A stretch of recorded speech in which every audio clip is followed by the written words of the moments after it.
She was there this morning, at least listening. So we will start. Yes, and we're going to do the. Okay. Madam Chair, as a courtesy, I'm going to kill my camera for a minute because I'm still eating my lunch. Okay. I'll spare everybody, but I'm here.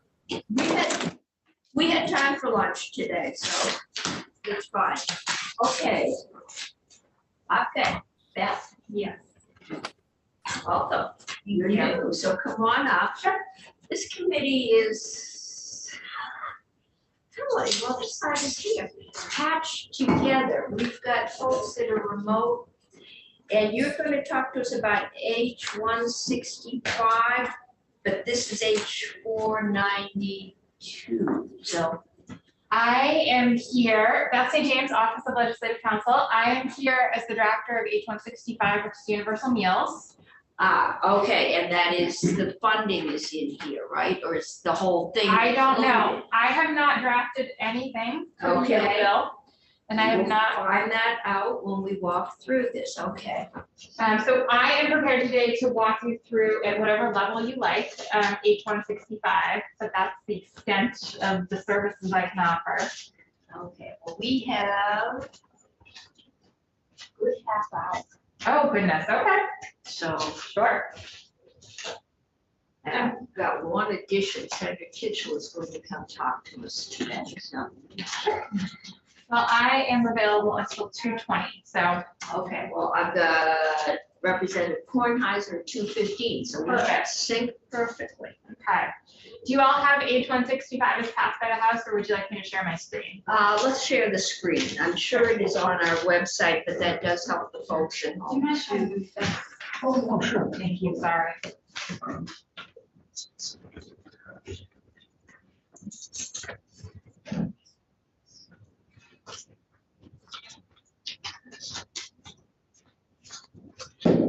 So you're the new education director.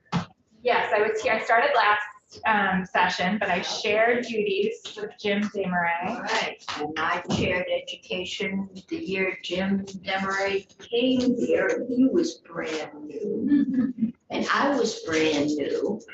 And we did the school merger at 63, so it was a steep learning curve year. Bet. So his background was international business. Yes, he worked for BlackRock. Yeah, it was not, it wasn't education, so we both learned a lot. So I am going to share my screen.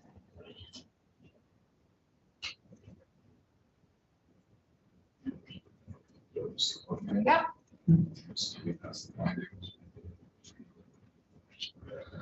So H-165 is what's being referred to as universal meals. There's kind of two sections to it. The first half of the bill, really 2/3 of the bill is universal meals, and the second half of the bill, or 1/3 of the bill, is an amendment to a local food incentive grant program. That's great. not us.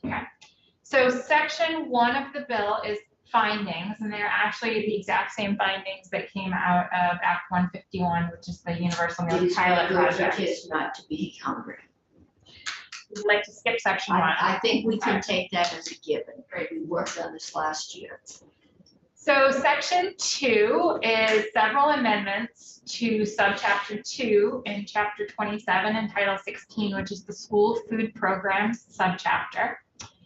So the first amendment is to section 1261A, starts at the very bottom of page 2 and then spills over onto page 3. It's the definition section.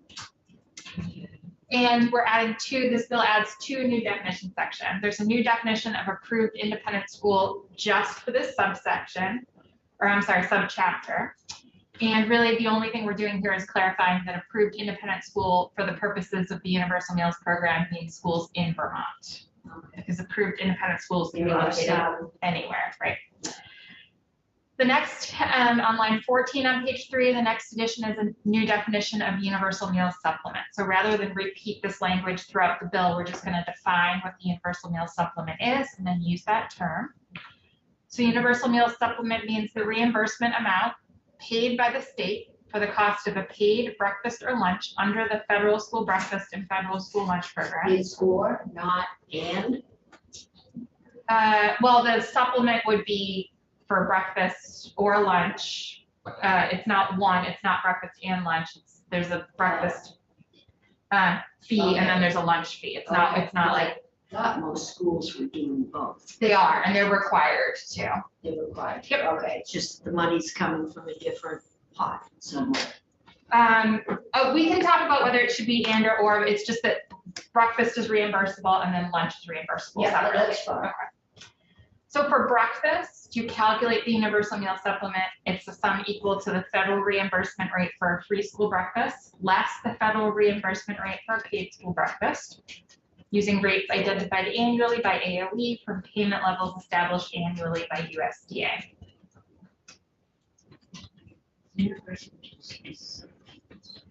Federal reimbursement for free school lunch, less the federal reimbursement rate paid. Oh, okay, so if the school is getting a federal reimbursement, we subtract that. Yes, you'll Okay. see, so So this, we budget for feeding everybody, and then we back out the money that the feds are paying them. I would defer to JFO on how Okay. that Yeah, calculation. I'm is not, that's probably not technically, but basically, We make up the difference. we make Yes. up the difference. Yes. You got it. So the federal government covers every meal for every student that qualifies for a free meal. They also kick in a tiny amount for the paid meals for students that qualify for neither free or reduced price. It's cents on the dollar. It's a small amount. So the difference between the whole meal and the small amount for the paid meal is what's left over. And that's what the state is going to pay. Okay. And it is the same calculation for lunch. The next amendment is to section 1262A, award of grants. So this section right now contains the language of the award of grants for starting school food programs, for the reimbursement for the reduced price meals, et cetera. And all we're doing here is adding a new subsection that says the universal meal supplement shall be awarded in accordance with section 4017 of this title, which is a brand new section that this bill will be adding to chapter 133, which is the education fund, the public school funding chapter in Title VI. So section 1264 is the language about the food program. So you'll see that subsection A there, each school board operating a public school, this is all current law, the non-underlined, shall cause to operate within each school, the school food programs under the federal school meals programs.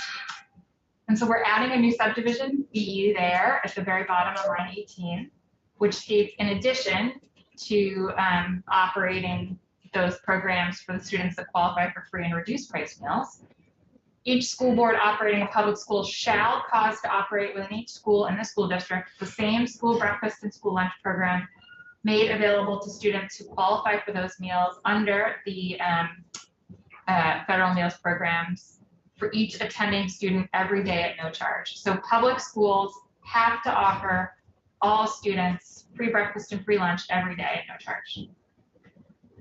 And then on page 5, starting at the very end of line 1, an approved independent school operating a school lunch and school breakfast program made available to students who qualify for those meals under the federal meals programs shall offer the same to each attending student every school day at no charge in order to qualify for the universal meal supplement. So public schools have to offer it, free meals to all students, and approved independent schools may offer free meals to all their students, but they have to offer free meals to all of their students if they want to qualify for the universal meal supplement. Okay, So we are not requiring all approved, this bill does not require all approved independent schools to operate a school food program or to offer free meals. It's just if they want to qualify for the universal meal supplement. Okay, but so they can go on as they are now, getting some federal supplement. We're just not going to pay them if they're not going to offer. Free meals to all students, correct? Okay. And I can see where some of them might not have kitchens or adequate kitchens if they haven't been doing much in the way of meals. Yes, there are, as we get deeper into this, there are provisions for, we'll talk about approved independent schools who are operating in conjunction with, so there's the opportunity for public schools to kind of take in approved independent schools as part of their school foods programs under an umbrella So authority. your kids will walk across town and come to eat my. No,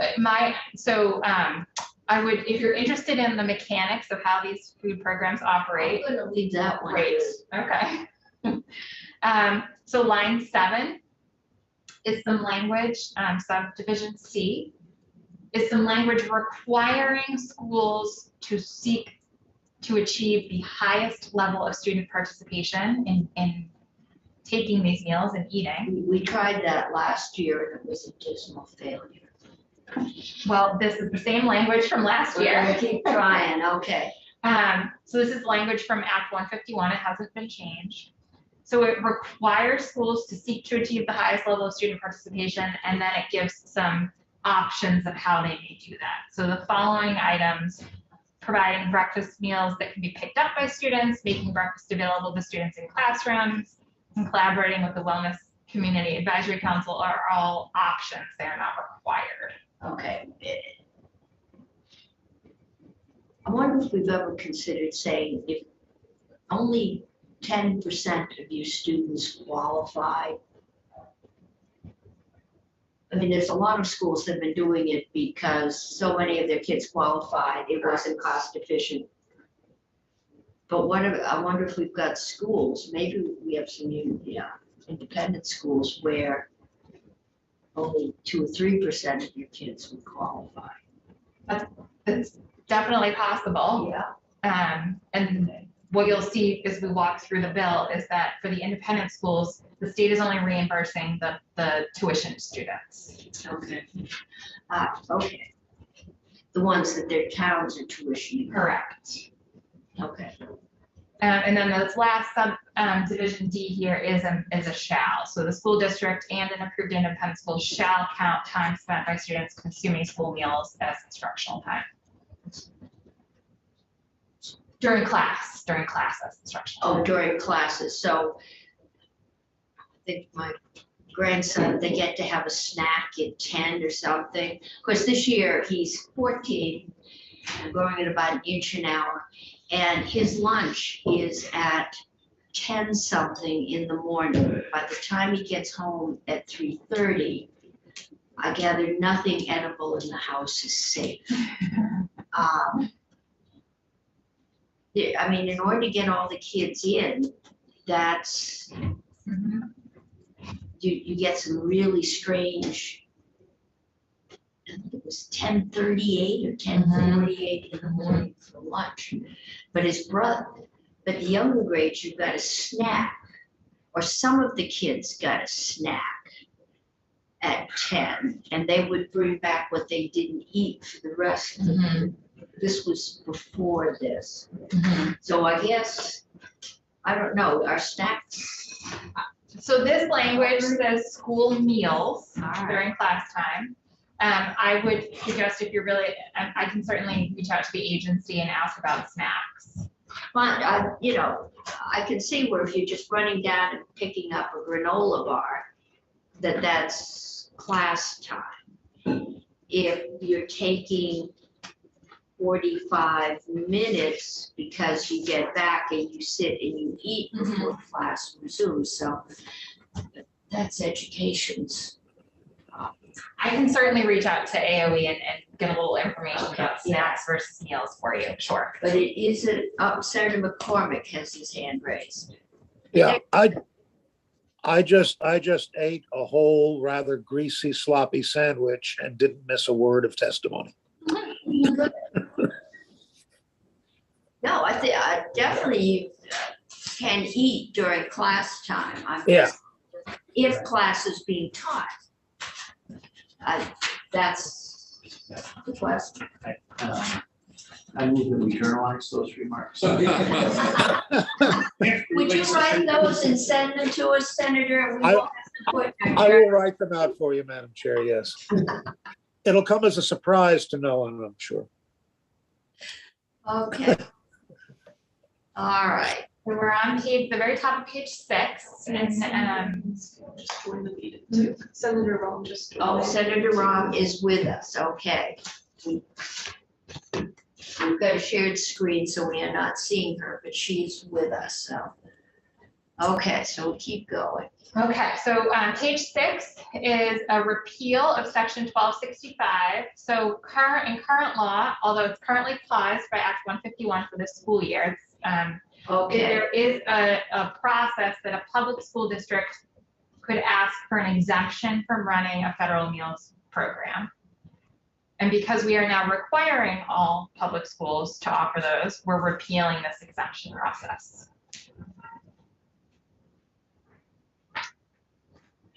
So then we're going to move on to page 7, section 3, which is creating a new section, adding a new section to chapter 133 of Title 16. And that is significant because you'll see that the funding for the Universal Meals Program is coming from the Education Fund. And you all know that about the Nuclear Option Education Fund, right? If you appropriate funds from the Education Fund for something that is not specifically spelled out as an appropriate use of the Education Fund, there's an automatic repeal of the property tax. didn't know that. Yes, so you'll see lots of, We really didn't trust state government when we did that. Okay. so you will often see for appropriations out of the Education Fund for one-time programs or for smaller things, you'll often see a notwithstanding clause of that nuclear option language. Well, that, I know when Act 60 went in, that was that you took our one source of funding Mhm. and now, and when I came here, I had to swear not to raid the transportation fund. And now we're trying to supplement the diet. Times have changed, and yes, we would, I can see where that would have gone in to give the towns peace that we would not be raiding the ed fund. Right. To build roads or pay for social service programs. So the same statute that contains that nuclear clause, that nuclear option, has the allowable uses of the Education Fund. Okay. And there's a kind of a clause there that reads, it lists some things, some specific programs that are allowable uses of the Education Fund, like flexible pathways, special education funding, et cetera. And then there's a little phrase that says other provisions of this chapter. And so other provisions of this chapter would include transportation aid, state placed student aid, et cetera. What you think of as categorical aid. Right. Those kind of off the So top. waiting would be in there. Yeah, so the I small wonder school if merger cleaning grants, et up cetera. School poisons. We've got money sitting in here for potential cleanup of PCBs. I'm wondering if that could give us problems. So I didn't draft any of that language. And Senator McDonald was probably involved in that drafting. But I believe the PCB language, at least from last year, does have that notwithstanding. It does have a clause, right? notwithstanding, okay. But because Universal Meal Supplement as drafted is meant to be, a program that's going to continue on until any further act by the legislature, by adding this language to Title 16 in the specific chapter, it would treat the Universal Meal Supplement as categorical aid. Okay. Coming right off the top there. So that's the significance of its placement here. So we're going to refer to the definition of universal meals that we walked through at the very beginning in that school food program subchapter. And then we're going to get into how more about these awards. So we're going to talk about public schools first and then approved independent schools.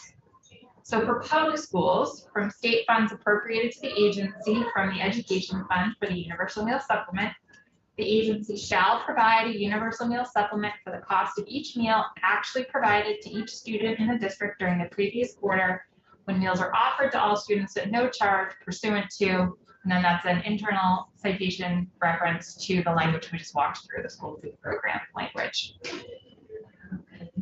So reimbursement from state funds shall be available only to districts that maximize access to federal funds for the costs of school breakfast and lunch by participating in specific provisions, so the community eligibility provision or provision 2 of those federal meals programs, or any other federal provision that in the opinion of the agency draws down the most possible federal funding for meals served in that program. And then there's language that enables AOE to require that a school food authority requesting the universal meal supplement begin a new cycle of the federal provision or group sites in a manner that the agency determines will maximize the drawdown of federal funds. So there is in the federal meals program, there is a concept, I believe it's called excess breakfasts. We're calling it second breakfasts here. That must be what the snack was, Jennifer. Maybe, so if there's leftover, if there's food after breakfast service, students can take that. But it's not going to be reimbursed. So only one breakfast will be reimbursed. Okay, Um, arguably it's cooked, it's not gonna cost any more to feed it to them. So if a public school has a pre-kindergarten program, those children are automatically going to be included in the public school count for meals.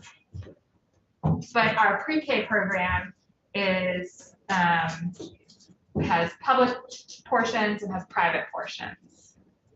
So to address pre-K, we're looking at subdivision 3 here on line 10, a non-profit pre-qualified private pre-kindergarten provider that is qualified pursuant to subsection 829C, which is the pre-K statute, and then subsection C is all of the requirements in order to be eligible for state funding.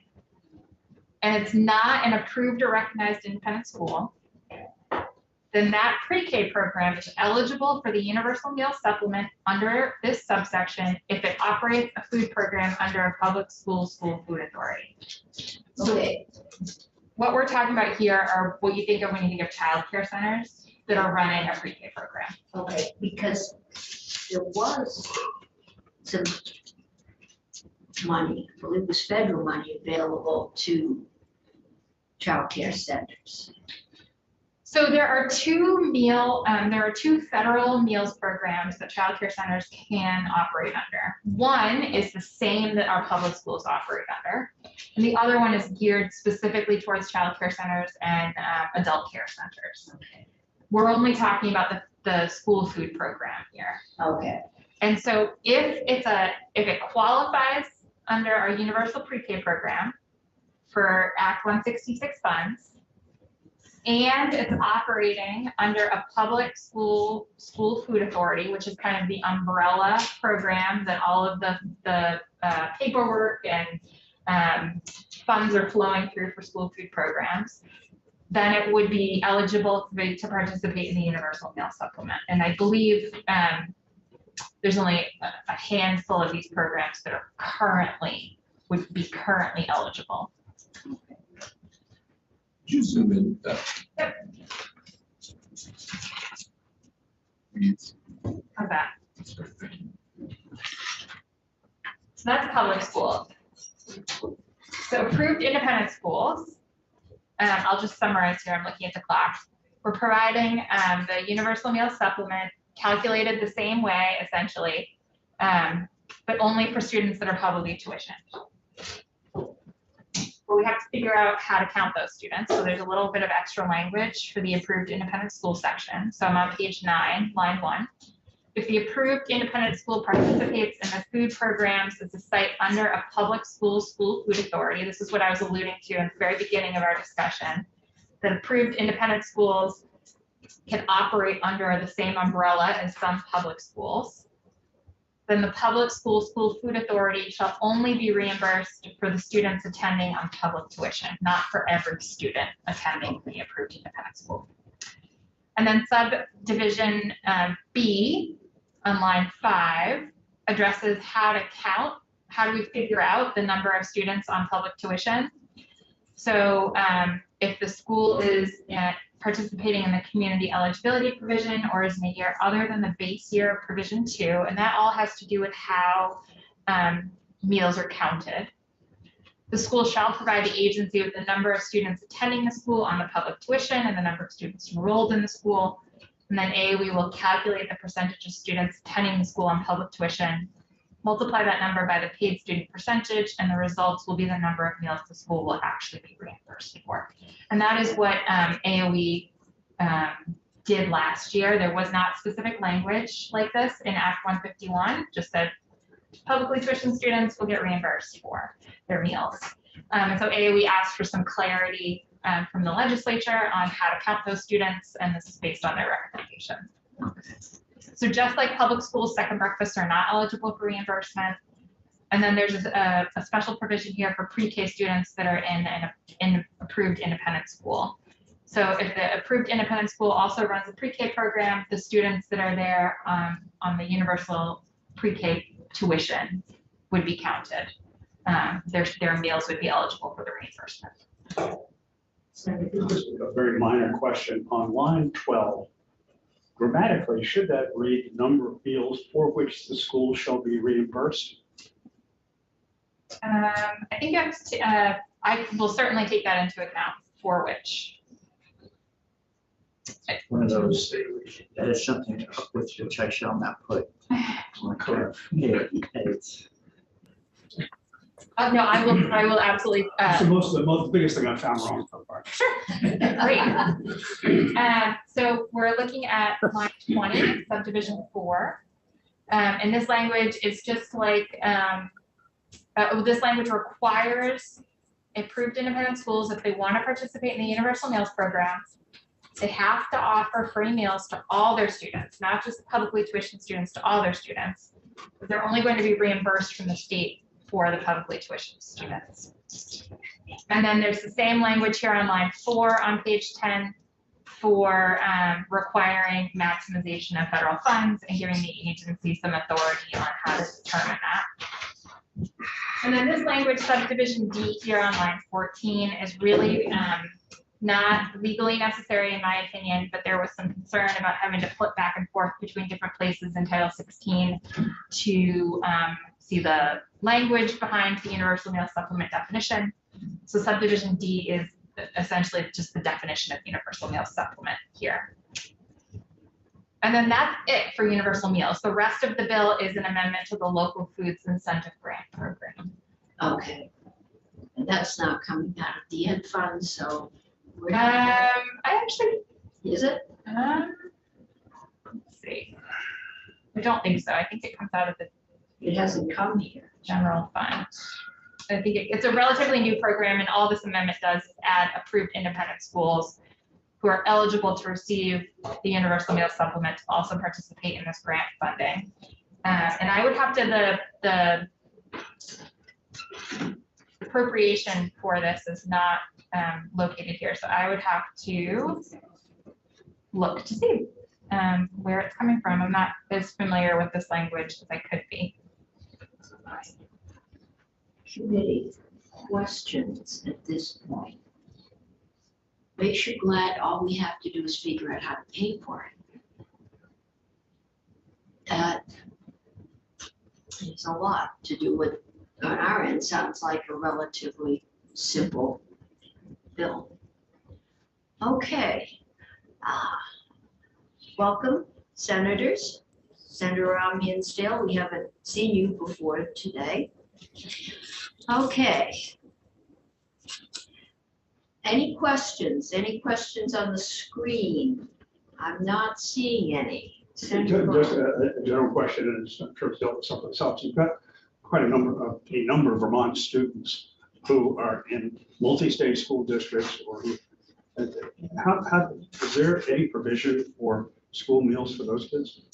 So not specifically in this bill, and I can't speak to how the interstate school districts are treated, but AOE would be able to speak to that. If the school district is located in Vermont, then all of the students, if the even if there are New Hampshire students attending it, all of the students in that school are going to, their meals are going to be reimbursable.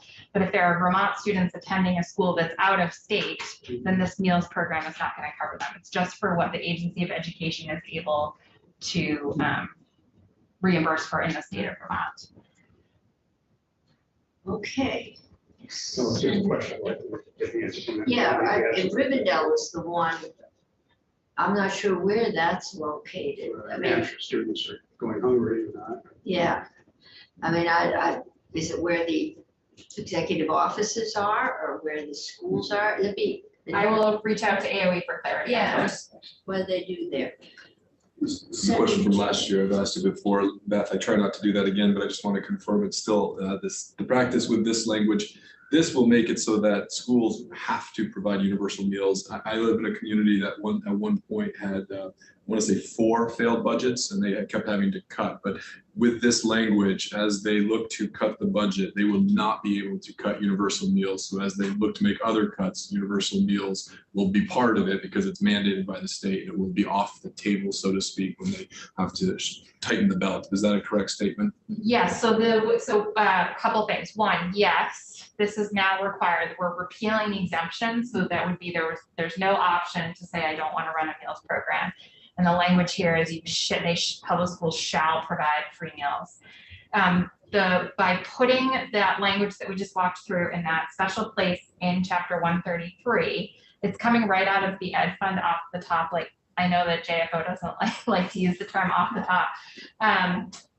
But it's coming out of the ed fund like other pieces of categorical aid. And so it's not something that would be borne by each individual school district. It's just straight off the top coming from the state. It does show up in It will, tax rates for everybody. 'cause Correct. They're set on it what's will left. affect the yield, yes. Okay. Lost my train of thought here. But you don't have to provide transportation, right? That's categorical aid. There is a provision in that same chapter 133 for transportation reimbursement. However, transportation is not mandatory. The state does not, school districts do not have to provide transportation. I'm trying to think of, because I know with waiting, we can't require where the schools spend the money. So this is perhaps the only place where we say this is categorical aid and you take it. We don't have the option of saying, but we're not. So other kind of buckets that I would say that I think are considered categorical aid. I don't believe the term categorical aid is actually used in Title Probably 16. not. I think it's just. But we use it in conversations. I think it's an easy concept. And if you look at any of JFO's Education Finance 101 PowerPoint presentations, there's usually a categorical aid slide. And some of the buckets of items that appear in that are transportation reimbursement, flexible pathways, special education funding. Those are coming. You do have to do special ed. Special ed, state-placed students, the small school support grants, English language learners. That's also another categorical aid piece. So by putting universal meals right, it would go the reimbursement for transportation expenditures is section 4016. And this bill creates the universal meal supplement as section 4017. So right after it, it would be, like I said, treated as what we think of as categorical aid coming. Julia will be able to articulate this in a way that makes JFO happy. She's gotten us through, but Yeah. we haven't gotten into just the general. We have not gotten into detail, so, But it would be coming out of the ed fund. yes. How it gets dispersed is fortunately down the hall. Because ours is a little simpler than that. Okay. Any other questions? Okay, thank you. Great. I will stick around until 2:20. If there's any other questions. Okay, well, that's fine if you would like. And down to the House members. And you came with backup. I like to hang out with Scott, but he's kind of like, hanging out Come with all on of us. up and see if you can find another chair. If Scott wants to come up with you. Sure. And I'm not, Grab that one. there we go. We have one comfortable witness chair. I'm glad I We used have to it. have none. Thank you. Oh, this is so comfortable. They're all convertible to uncomfortable with this. The button on that end is. That's the one that shoots you off through the ceiling. Oh, down into the basement. Okay, and you're gonna, Julia has walked us through the spreadsheet for the yield. Good. But, we just heard about universal school meals, which is in there. With that, we'll let you walk us through what you did. We do have a request coming after you from Approach for $9.1 million to cover an agreement with the VSCA or cost of living adjustments. So I think it's fair to say we're going to have to move some things around. So Emily Kornheiser, representative from Brattleboro. Hi. And Scott Beck, representative from St. Johnsbury. And so would you like us to focus on the yield, but just put a little bit of attention on school meals and how it fits into You that? made some changes in here and that, the money gets distributed. I know you have a reserve fund. Mhm. You might talk to us about those changes. Yes. So when we began the conversation about the yield this year, we had the December 1st letter to look at, and we always sort of use that as our guiding light because it represents on some level. I think communities experience it as a promise, whether we are trying to communicate it as a promise or not. So we like to That was really, more of a warning. whichever, so we like to keep that in mind. We also saw that and had expected that school spending at the district level was going to go up this year. And we knew it was going to go up this year because we knew that the ESSER funds, which have allowed schools to meet educational needs through the pandemic, were spent down. But in talking to all the districts that we had all spoken with, including really all around the state and what Brad James shared with us weekly, is that those needs were still there for districts. So they were still sort of spending at some of the levels that had been expected and had previously used ESSER money. However, we were very fortunate that we still have, a really significant amount of unexpected revenue going into the ed fund because of the increase in the indirect benefits of federal spending.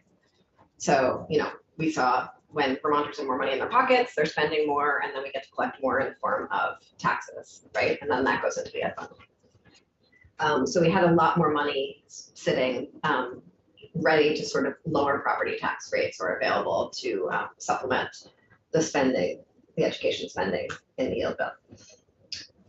We are also, I think, because of all of the quality time we got to spend with pupil waiting last year and the issue of pupil waiting last year, I think as a committee, and Representative Beck and I in particular, are very aware that our districts are going to experience a real change in their tax capacities next year. And I think we're both experiencing some anticipation about that and some curiosity about that and want to really be ready for that. And so so we were really thinking about what are we going to do and to be ready for this big change from pupil waiting that happens next year, which might result in increased spending, might increase in lower spending. We really have no idea. We just want to be ready for it. And then the fact that ESSER money is going away a little bit. We know that spending is likely going to stay on the higher level, probably not continue to grow at that same level, but still be high because schools, I think we all know that students have huge needs right now, right? And then likely we will still have I don't know how many years in a row we can call something unexpected revenues and still feel it's unexpected. Likely, we will still see high revenues next year into the ed fund, but likely not quite as high as this year, right? So it's a bubble. It's a bubble that's not going to burst. It's a bubble that's going to decrease. And so all of those things in mind, we thought it was really important to set up a second reserve that could take some of the unexpected revenue from next year and hold it to put towards tax rates next year. We didn't want to put all of it towards tax rates this year because we were nervous that if we lower tax rates too much this year, that next year, that would be a little bit of a cliff, right? And we wanted to hold some of it so that next year we can really make sure we were able to stabilize tax rates, possibly in a situation where communities that were perhaps accustomed to lower tax rates are experiencing higher tax rates, communities accustomed to higher tax rates are experiencing lower tax rates. We wanted to just be ready for that. So that is sort of why we set up this new reserve that is statutorily directed to go to be used as part of the December 1st calculation. So it's not like other reserves we've held before where we sort of get to decide where we want to spend it next year. Of course, we're not tying the hands of future legislators, but we're really setting very clear intent that this is for next year's yield. And then what are other pieces of how we were setting this here? I mean, I think you hit it all. I mean, basically, we're just, recommending that use the yields and rates that were warned in the tax letter, cover all of our, obligations, including universal school meals, the teacher retirement piece, PCBs, and then that'll give us a $22 million chunk to help with some of the uncertainty next year and the volatility.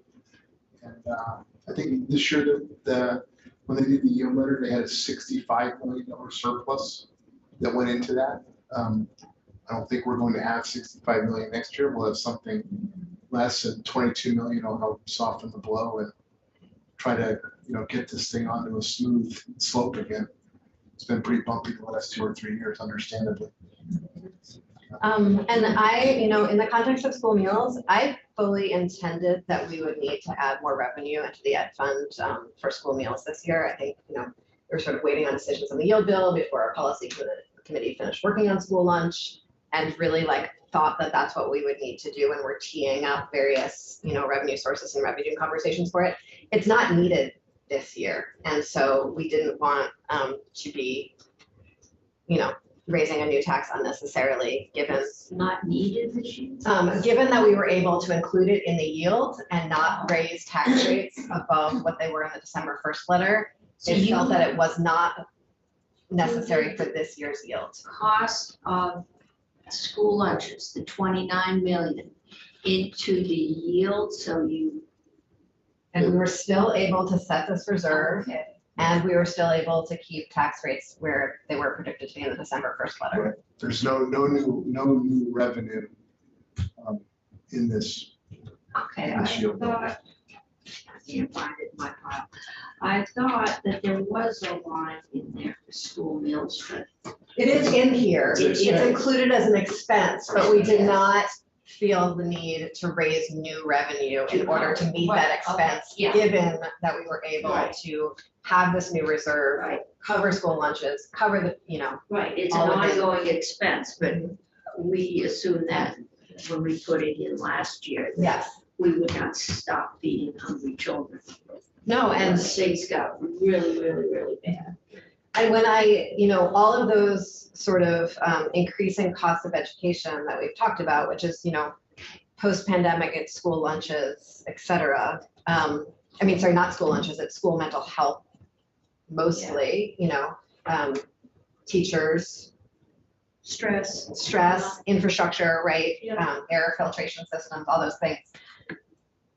When we talk to districts and when we talk to Brad about what's going on with districts, pre-pandemic, we already, and I'm sure Julia can talk much more about this and more eloquently than I can, but pre-pandemic, we saw some schools funding school lunches entirely out of their education spending, and then that's carried as a cost for the rest of us. They were making that choice within their own school budgets. Just so few, a lot of them, so few kids didn't qualify. It costs more To do to the hire paperwork, somebody to yes. run the cash register than, And some schools just chose to do it because that was, you know, where their values sat, right? Even if it was a lot of expense. But again, that's an expense that's carried for the whole state. And our understanding from a lot of folks is that after quite a few years of having universal meals in all schools, you know, with federal spending and then last year with state spending, even more school, even if we didn't pass universal meals, even more schools were going to be carrying this out of their education spending because they don't want to go back. And so given that, you know, some large chunk of that cost was already going to be included in the yield via individual districts' education spending decisions, we thought it best to, you know, make that a universal good, given that it's the cost is going to be borne universally regardless. So, but yes, did not remain to raise. be seen if they reduce their budgets that much. Yeah. Okay.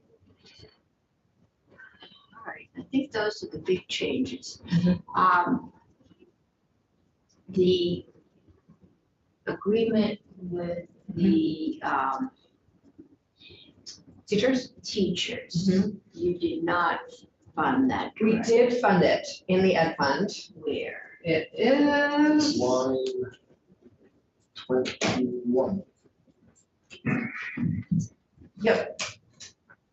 Line 21, it's a one-time COLA payment Wow, of okay. $3 million. Oh, yeah, no, this is to make, And so the ongoing costs, yes, if we make the statutory change, that ongoing cost was still unknown at the point that we were doing this. And we know that there's going to be a new experience study done this year. this year. And so we wanted to wait to fund that ongoing cost and make the statutory change until we had the new experience rating. Because we didn't want to put in 11 million this year and then put in another 3 million next year when we got a better number. We wanted to just do it at one time once we had the right number. So I don't think the committee was opposed to putting that money in and putting in the ed fund. I think the committee wanted to have a clear number from the new experience rating before we made that statutory change. And the experience rating has to do with the COLA and actual inflation and what. And whatever all the magic makers over with the treasurer's Okay. office do. And Yes. I know the chair of appropriations has a different opinion on how to deal with that. We are going to pay for it either now or later. Or next year, yes. I don't think anyone thinks that the experience rating, which they haven't said to me, that they think it's going to go down. That if anything, we will owe more. But this has to do with making the fund whole going forward. Okay. Committee questions. I'm not seeing any. I'm getting all easy. Thanks, thank you. Thank you. We're gonna go talk about your TIF building. Oh, we just did the extensions. We haven't. We're having a great time. And maybe you wanna come up and join us and talk about it.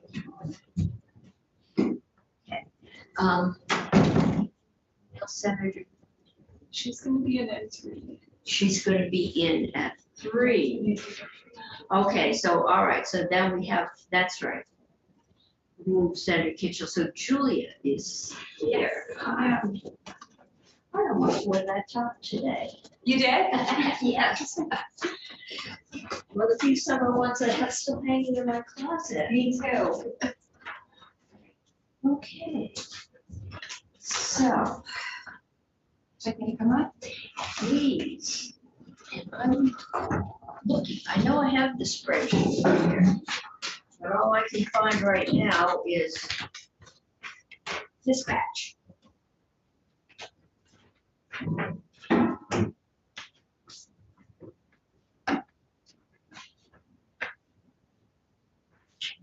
Town response times. Okay, that's this. This.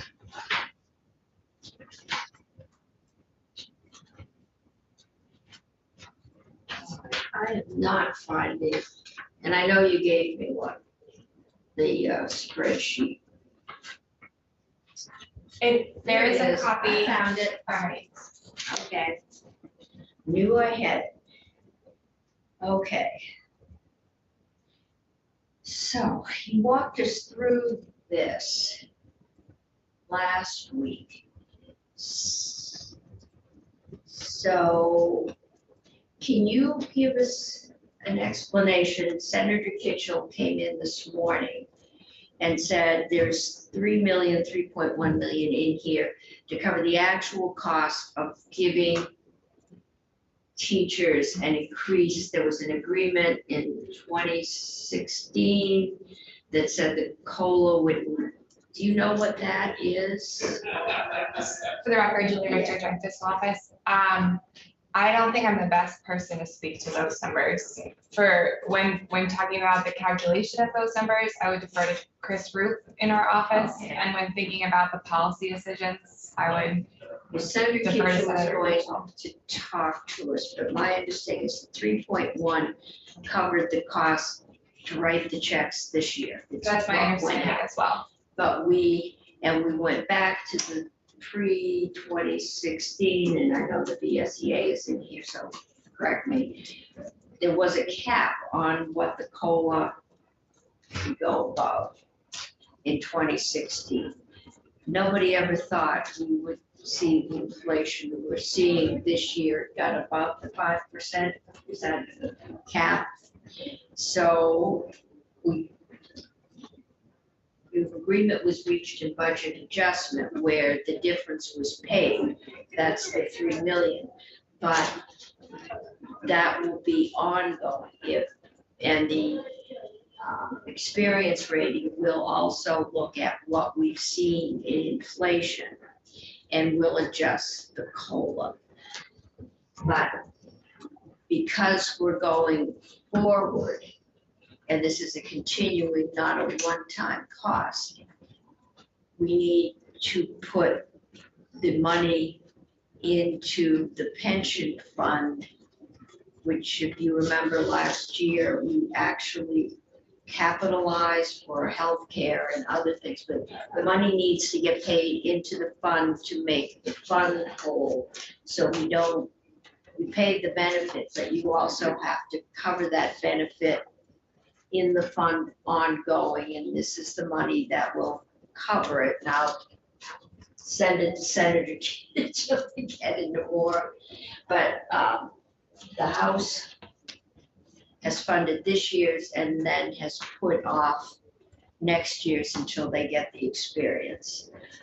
Senator Kitchell feels, and since she was in the heart of the negotiations over the pension fund, she feels very strongly that we should not start out with a hole because we don't know what the ed fund is going to look like next year. I think all of us as economists, everybody has not said, no, we're not going to have a recession. If we've got the money now, we should pay it not in next year. Just introduce yourself for the record. For the record, Colin Robinson, Vermont NEA. Senator Cummings, you outlined the contour of the issue. I'm sure Senator Kitchell will speak to it further as well.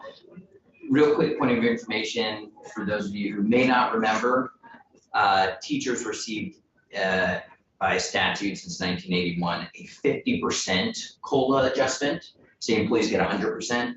What we're talking about here is the maximum and minimum allowable COLA and how that teacher's 50% COLA is calculated and what number it's based upon. So there's details and nuance in here, but just wanted to clarify that teachers only get a 50% COLA adjustment on their benefit. And this is,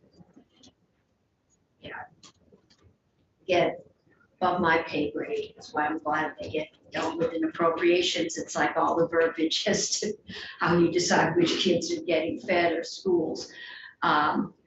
We just have to find the money, and I guess the policy question is, what are we going to do with it? Save it and wait till next year, or pay it now, and if we owe more next year, we'll pay it then. So that, I think, is where we are. We have 22 million, right, in the reserves for next year. So we have money. I don't like seeing the $1 million deficit at the bottom, so I'd already intended recommending that we only set 21 aside. But we can set $11 million aside too and pay the bills. Certainly. Yeah, if you were to put in, as I think the committee is well aware, put in any additional costs into the education fund, it may be picked up. So it could certainly be picked up by taking dollars out of the tax rate offset reserve and making that smaller. Could also be picked up by lowering the yields, thus increasing the tax rates, or increasing the non-homestead rate. Some combination is also available. You could also, by decreasing an appropriation, decreasing the costs, that's another way to get at that, or adding in another source. So there's just a lot of moving pieces. And we know that this does not reflect any change, because we haven't made it yet, in the non-homestead properties. We still have homestead and non-homestead. I'm waiting for a bill that divides those up at least into residential and commercial. And that's some, we didn't do it here because I was told there was a bill coming from the House, and I'm not sure if they just haven't gotten it over here yet, if it's sitting on the docket. But I'll check on it. The chairs will be meeting tomorrow and see where that is. We still have an S bill, but it is the first year, so we have a vehicle if we want it. But I actually thought that we would get a pretty hefty proposal for granulating the non-homestead. So far we haven't. So this is just straight vanilla, what we've been doing, not since day one, but that's how the grand list is broken out for us. Yeah. Okay. And other things.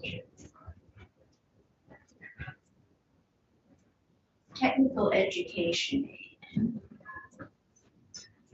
We put 15 million in last time. That was a one-time, that was for a revolving loan fund. Correct. Yeah, to VHCB for the establishment of that revolving loan fund to rehab buildings. I forget the exact. Thought was we put our tech students to work rehabbing, I'm sure under one of the state programs, but this would allow them to have whatever startup costs they needed. And I think sometimes they build Habitat for Humanity homes, but there's always the cost, and this was there.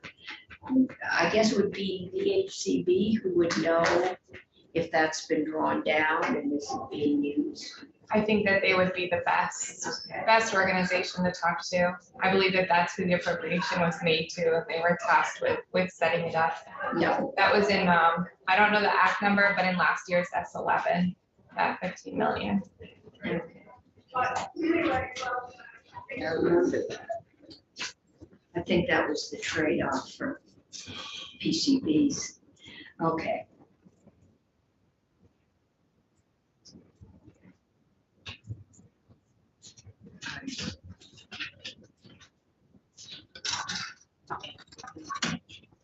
Excuse me. Committee, That's you. any other questions? on the spreadsheet?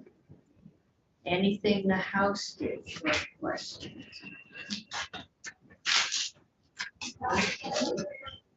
We are ahead of schedule. We get a 15-minute break until Senator Kitchell can come over. And then we're going to get that driver's license bill, and I think I would like to vote that out. I'm gonna try and clear as many of the little bills out of here because I anticipate some of this will be on some pretty heavy committees of conference before we get out of here. I'm gonna try and get that up. You all got my email. I sent out, I CC'd the committee and sent it to Chair of Probes and GovOps and the Pro Tem on where I thought we were going, given the discussion on Friday. I would like to move, if that's the way we want to go. And I'd like to give it to the House to let them work on it and figure out the details. I'm hearing things about the craziness we've got where, you know, the close, and I also got some reports about, it was suggested that we call 911 and tell them somebody had passed out in this room and see how long it was before there's a response. It was suggested that they are not making the 90-second interval, you know, time between when they get the call and when they send it out to dispatch. Which, if they're having trouble meeting that, makes me have more concerns about asking them to take time to do the heavy lifting. I think we may have to, somebody in this building may have to. Are you on the break or do you want? We to were break? waiting for you and we thought you were coming till 3, but if you can come now. Just you tell Stephanie then. Yeah. I'm looking for someone to, yeah. You're looking for someone to what? No, it was suggested as we Maybe were I need looking to- at dispatch that we put in a call to 911 and see how long it takes. They, I guess, have a 60-second, that's the national standard. It should take 60 or 90 seconds between the time they pick up that phone and the time they contact local dispatch. And I suppose it depends on, sometimes if state police are overloaded, then it will default to 111. yeah, but you know, we're just thinking about having them be responsible for setting up an entirely new dispatch system. So I think, we're going in a slightly different direction. We're gonna give them help, I think. I don't know. I can't comment on that. I know, I'm not relitigating what they did in GovOps. They took lots of testimony. We're doing it. And, well, we had originally thought it would be emergency management and public safety, right? And, but based on the testimony, unless you wanted to say you don't want it, but you're gonna get it, which didn't seem advisable, then they ended up. Really try not to annoy people that carry guns or people that might have to jump. So the issue was, obviously 911 is the entry point, and so that ended up sort of, maybe it's better to integrate the two functions there, create a different governing entity and do it similar to broadband. No, I think I sent you the email that we were talking about doing a project manager. Well, I think. And spending the identified 11 million. Well, 4 million, yeah, whatever it is. We can deal with that in appropriations, because we may have to redirect some of that 9 million that we had to support this. And there is, of course, the grant that came from Senator Leahy, and they're putting that together. And so yesterday had a conversation about, we may actually have to figure out how to braid the two pots of money, because you want to get best use of that federal dollars. But there may be things, for example, that the grant wouldn't be a cover. And then you could look at using that money that we've set aside on the state side, so that you're kind of braiding the two and making sure that you're getting the full use of that federal grant. And I think we want to make sure that there is somebody with the skills and the time and the responsibility, Well- because it's a huge amount of. And Barbara has acknowledged that it's going to take staff, and you also have got to fund some procurement to do the data collection, the analysis, the inventorying of equipment. So, and all of that, it really needs to be done in order to understand what people are nervous until they know what, how big is the bread box we're Yeah. buying here. I mean, that's what we heard. We're paying the bill, but we Well, don't they know aren't, what the bill well, is. they don't know that yet. Yeah, I mean, that's it. the other thing is, what is the optimum? And frankly, there's nothing more optimum than free. Well, of course. So if you're getting it free, you obviously don't want to pay. And then other communities are saying, well, this isn't fair because we're paying a very significant amount. And Paying twice. so, yes. I'm prepared to be the bad guy that will So say. if you're everybody's going to in, pay. everybody's in and everybody. Yeah. They all shall be winners and all shall have prizes. How's that? That's right. The issue We're is not that on record, I hope. Are we all on record here? We are on, Yeah. No, at least I haven't said anything. That's pretty straightforward. Pretty straightforward. All right. Okay. Keisha, how are you doing? It's good to see you. Hey, hanging in there. Good to see you. I'm glad you're hanging in. Every day is Good day. a good day. Exactly. Yeah, we're getting close to the day. Uh-huh. But it's been nice to have this time. Absolutely. Yeah, the hours can, It makes Kind a of. difference. it does make a difference. So are we ready? We are ready, and I guess I could put myself you on came there. to me this morning and said, we Yes. needed $9.1 million. I do. You say you're a kitty troll, and now, I'm Kitty Toll. yeah, you say that now, like any remarks that you Oh, want to say. all those prior remarks were made by former Representative Kitty Toll. How's that? Exactly. Now you might want to put your testimony. All right, so, We're for getting the back record, Janet Mitchell. As you know, I have spent a lot of time on pensions. And we put together a package to deal with the underfunding and to get us to 2038. And I'm not planning on being around here when that date arrives.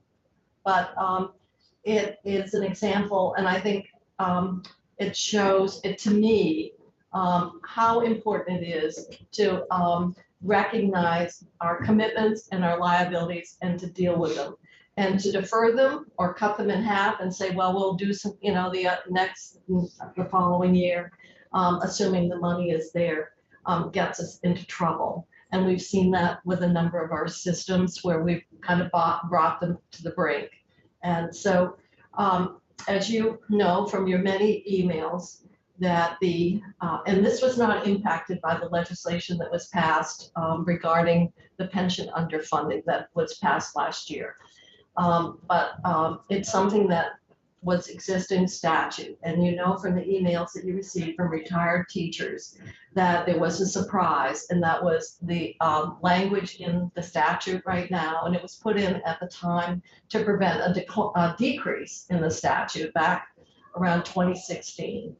And so it was downward protection for the beneficiary, and there was upward protection for the employer.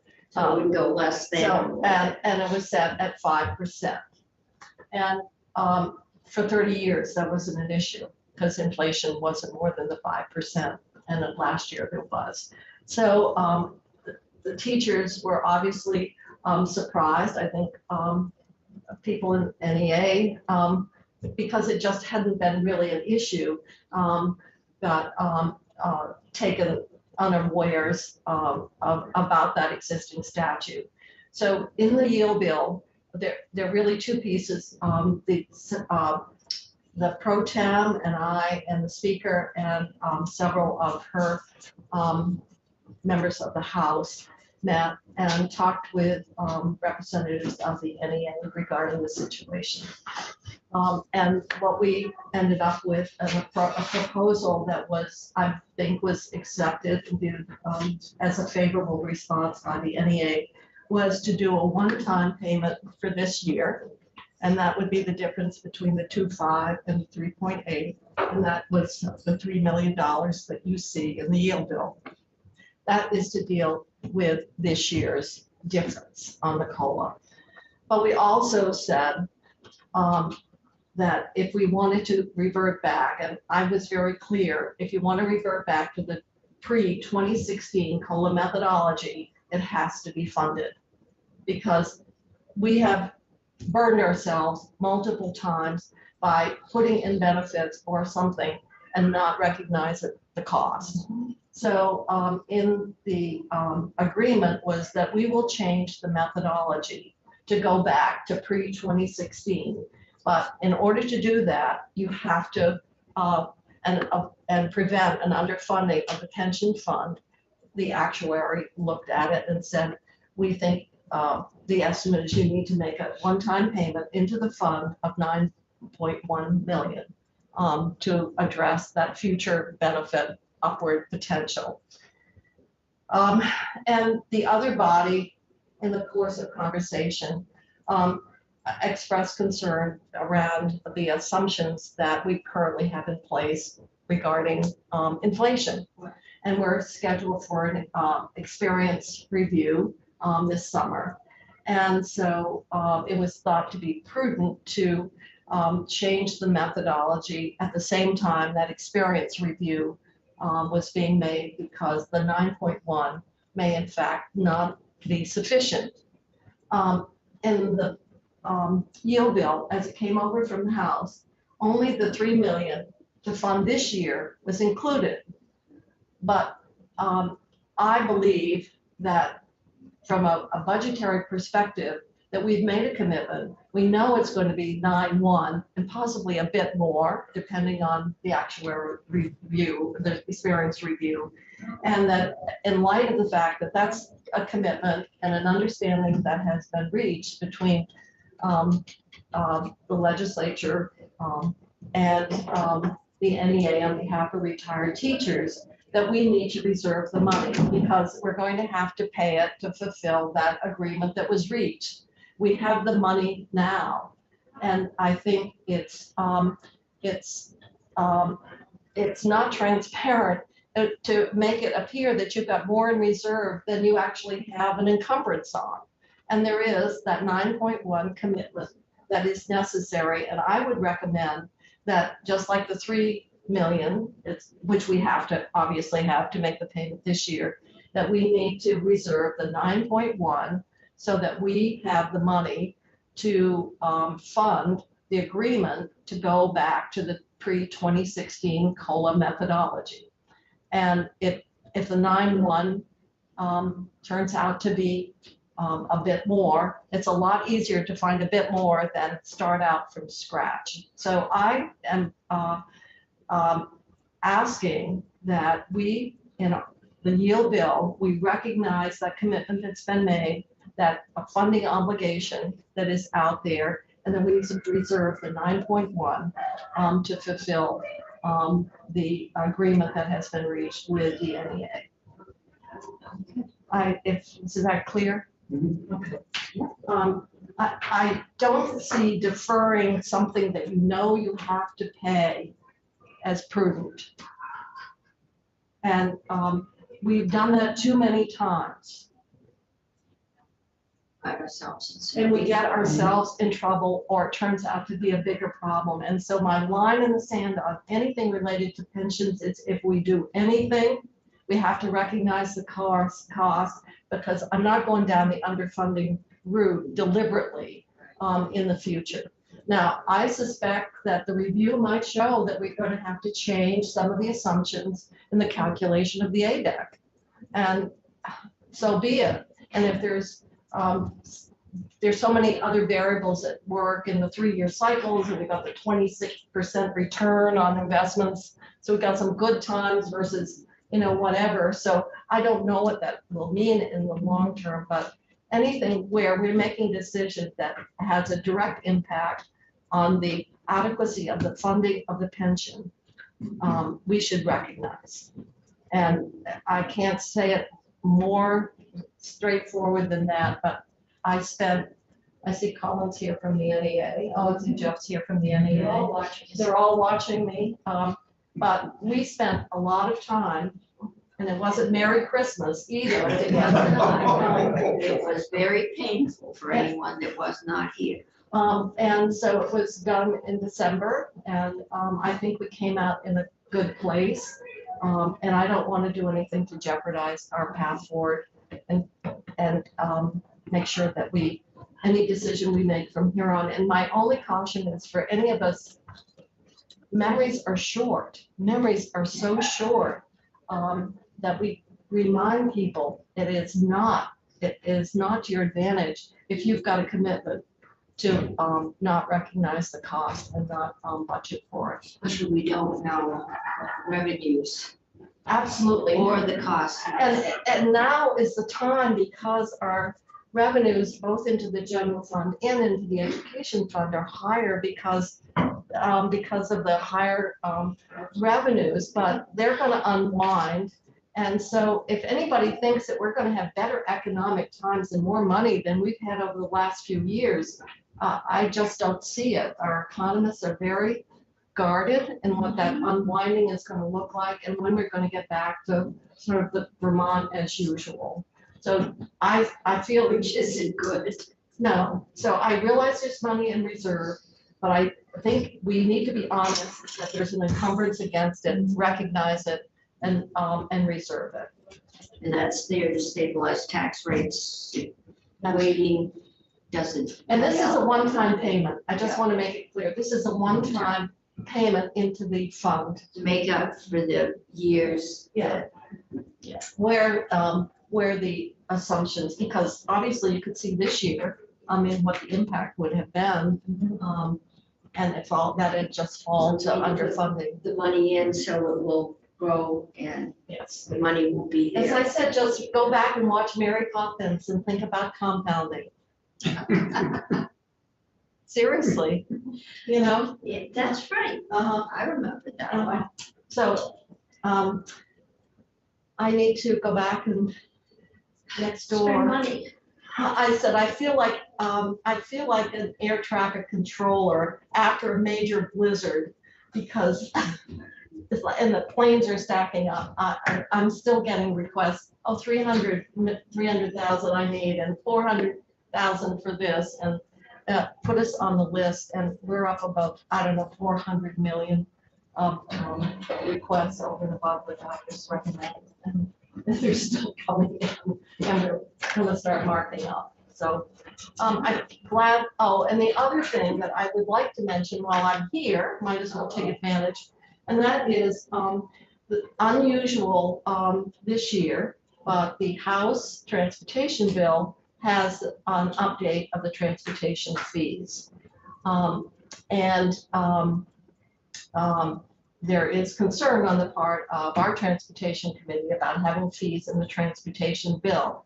But those fees do have a direct nexus to the budget because, first of all, setting aside the match for IIJA, which is a priority for me because it's consistent with everything I've said. If you've got, you've got that reliability, fence it off if you've got the money. So I know the governor's proposed it. I don't always agree with the governor, but I think he's seen the wisdom of my way, shall I say. So that is one thing that we want to do. But setting aside the IIJ money, which is that federal match, there is a structural deficit in our transportation fund. There is not enough revenue to even do the match for the normal FHWA highway dollars that support our regular ongoing transportation budget. And what has been proposed to us is short-term, taking almost 80 million of general fund and moving it to support transportation. And some of that is obviously IIJA match, which we're gonna have to address, and I'm certainly committed to addressing. But we have got a structural problem when you're using one-time general fund to be the match for your ongoing transportation program.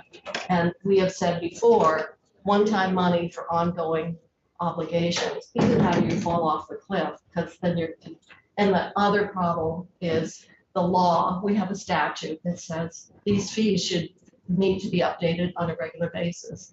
And we basically disregarded that statutory requirement. And so the fee bill goes back, and Chris Roop is here. And it's been, what, since 2016, since it's done. And what it does is when you go to do it, it magnifies the impact. Obviously, the longer you go, and the longer you go, if it's not great now, it's going to be even more difficult 2 years out from now. But what I would be thinking of doing is putting the fees into the budget instead of the T-bill, because those revenues will be obviously influencing the budget. So would you like us to look at those? Yes, I absolutely, yes, that's really what I'm asking is this committee, because your jurisdiction is fees. And I know Chris from Joint Fiscal can work out. give you a good, presentation on it. But my goal is to make sure that we are using all general fund that we can, that we need to make sure we have the match for those new federal dollars. But we have a structural deficit, even if we didn't have all that federal money coming in. Did I read somewhere that you were considering a mileage fee on electric vehicles? Well, that is in the as a replacement because they're not paying a gas tax. Right. So it's been a topic of discussion for a number of years. Senator McDonald's had bills around that. The conservation groups are very have testified numerous times that they don't want to have that tax kick until 15% of the sales are for EVs or plug-in hybrids. We aren't at that 15% threshold, but you need to do the work in advance. So for a totally electric vehicle, and you've got Senator Chipman on the committee, so he can give you more detail. It would be, the thought is to do a vehicle miles traveled, and it would be done, at the time of inspection, because you're tracking the odometer readings between. And then how you make it affordable. Once a year might be more than some people could afford. A lot. And that's not perfect. Nothing is perfect because, well, I'll use my son as an example. He may live in Danville, it's his legal residence, but he travels to Rhode Island routinely because that's where his wife teaches. So his mileage, probably 90%, 95%, is not in the state of Vermont, but he'd be paying a vehicle, as long as his car is registered in Vermont, he'd be paying the vehicle miles traveled. So it's not a perfect match. But on the other hand, when you gas up in Vermont and you travel to New Hampshire, you're using the road. So nothing seems to be perfect unless you got into a really high IT environment where you could have GPS and track your mileage. Maybe we could tie it to the online gambling bill because they can tell you where you. They geofencing. Yeah, I know. I was thinking about that. Border. I know. I was thinking about that. That geofencing.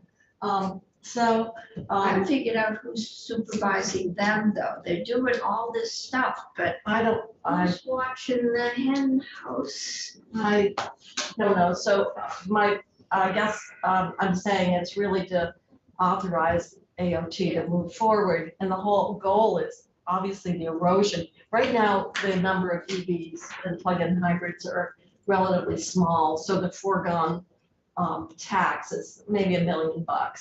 But it's gonna grow and it's gonna grow rather rapidly. So we've got to look at how you redefine your tax base because the old one is eroding. And it's no longer serving us The well. roads are eroding too. Well, you know, Those who've driven around here. You know, I don't think they're bad. I've driven Route 2 since 1973, and I have never not made it here. It has definitely improved. We had a friend who worked for St. Johnsbury Trucking, traveled all over the East Coast, and they voted that stretch between St. J and Montpelier as the worst stretch of road they had to drive back in the 70s. I'll drive it any day over the interstate. Yes, Senator Bray, such a pleasure to be here. Of the VMT proposal, is that only for EVs? No, because you have plug-in hybrids, so it's a combination, and there would be, so the, it's recognized in the form, is it 3/4, I think, for We're the. softening that way. We'll get that Increasing too, for I'm plug-in sure. hybrids. Yeah. So how did you Community guys adjustment. get past a gas tax without it ever came here? We didn't pass a gas tax. A gas tax hit the floor and never came to finance. A couple of years ago, I voted against it, and Mazza was very upset. I don't remember a gas We tax. raised the gas tax, it was a number of years ago. We put it in the TIF. Formula. Yeah, no, Oh, I know, but there was an increase in the gas tax. Oh. Gallons or the, I don't, Something, the purchase before delivery. it was to the- gonna cost more. to the- are I'm you talking about maybe the wholesale on the tip Maybe. financing? Excise Maybe. tax or Yeah, something. maybe that's it, because it's at the wholesale, rather than at the pump. Yeah. And so, when But gas it prices didn't went up, come here. obviously the TIB revenues, went up. And the Yeah. people going in to get gas went down because they got this gas.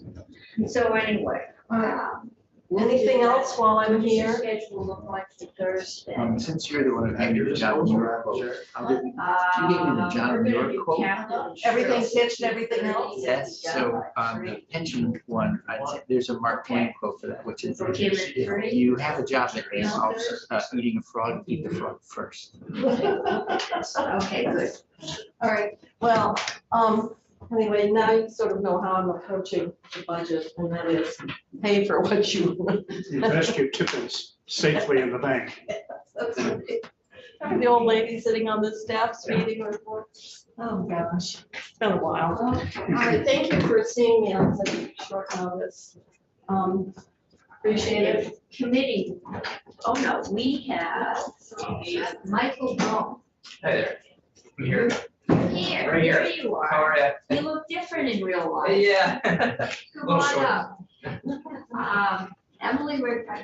Emily Kornheiser and I met with Michael via Zoom at 8:30 last Monday or Tuesday, some morning.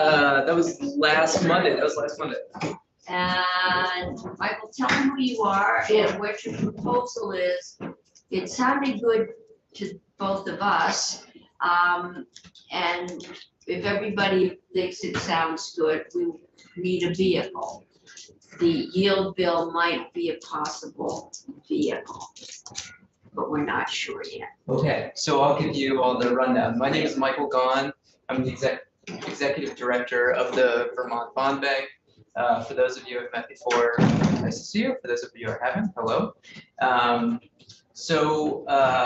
I do have some materials that I shared with the committee that sort of walk through in some detail why this matters to us. But let me give you just the sketch outline. I'll give you the sketch outline, but I'll start by saying the bond bank was created in 1970. But the bond bank was created in 1970, and fast forward in 2007, there were some changes made to the municipal statute, which is different than ours, but the same chapter, to allow municipalities or other units of government to do what's called in the statute alternative financing, but essentially, for boiling it all down, sort of like equipment leasing types of arrangements versus going to voters for a bond. They can go to the governing body to approve it.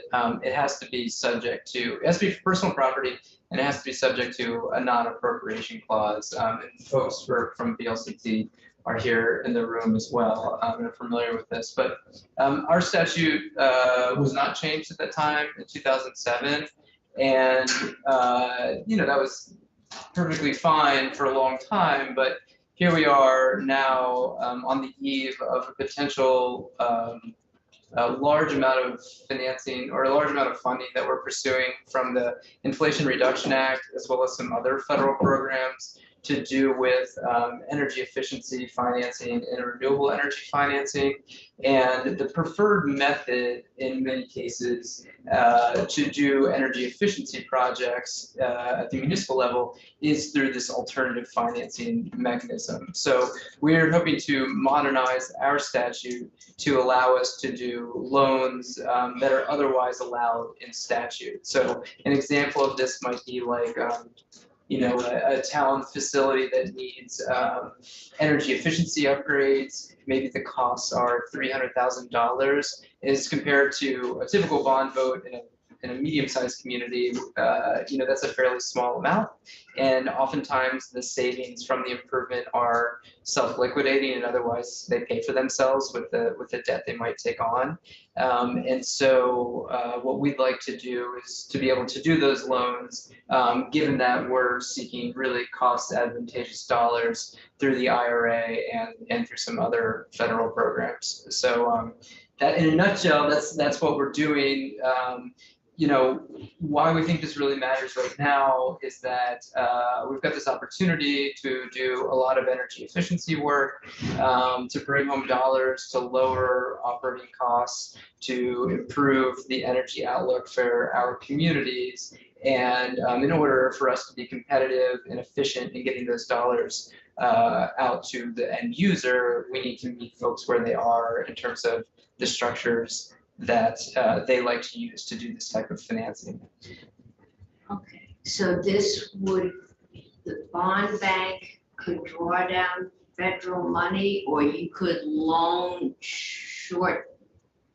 You would do a loan to the towns, which could then draw down federal money. Yeah, the federal money is our catalyst for seeking this change. Okay. But it isn't directly related to the loan type itself. So it's more on background. There's a fund called the Greenhouse Gas Reduction Fund at the IRA. It's $27 billion. Some portion of that likely will come to the state, $7 billion for mostly residential solar projects. $20 billion is going to be Is that filtered a down B somehow. or an M? Did you say billion? Billion nationally. Oh, national. I Yeah, was and gonna then say. we'll be working with EPA. All Anyway, right, there's a number of different we're ways. gonna get this. We're gonna get something. Hopefully it'll be a small state grant. Yes, hopefully we'll get something. We're also pursuing some funding through a USDA program. In both cases, we think we'll get money out on the street for communities at like below 2%. So really advantageous dollars, but particularly for those smaller projects, the heat pumps, et cetera, the electrification, we really want to meet people where they are so that we can do this quickly and efficiently. And so that's why we're seeking the change. And so if you look at what needs to occur in our statute, it's not major surgery. It's a couple of definitional changes that we work through with our bond counsel to make sure that we're not going to upset any of the other work that the bond bank does. But right now, you do bonds. That's right. 100% of what we do now is approved by voters. Right. Yeah. And this would allow you to make lower interest loans. 2% suddenly is low interest a few years ago. That's right. That's right. Good observation. Yes, that's right. But it is definitely a better rate than they get at the bank. So you would make the loans to the town would then theoretically realize savings and pay back the loan. That's right. Yeah. In the background, we use one of these new sources of funding to capitalize the loans that we make to municipalities, school districts, whomever we can work with. Okay, how is that different from what VITA would do? VITA, other than with the small exception of broadband, Vita, their counterparties are typically private entities. Okay. And so our under Their statute economic development, units of government are statutory mandate. okay. So you do the finance, you do loaning to, Yeah, towns, villages, fire districts, schools. Yeah. would this be because the treasurer also invests 10%? Would this be coordinated? Would someone help towns? Yeah, so certainly we're looking at all sources of financing. One thing we like to do at the bond bank is we work with we have a pooled loan program, it's our primary program. We do the financial administration of the SRF program.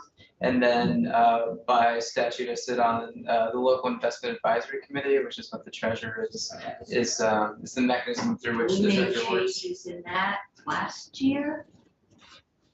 I'm Okay. not totally up to speed on that. I know there was a request and it was Treasurer Pierce, so I believe last year we made some adjustments to what they were allowed to make loans to or grants to Okay. that better reflected the reality they were seeing. Got it, got it. All right.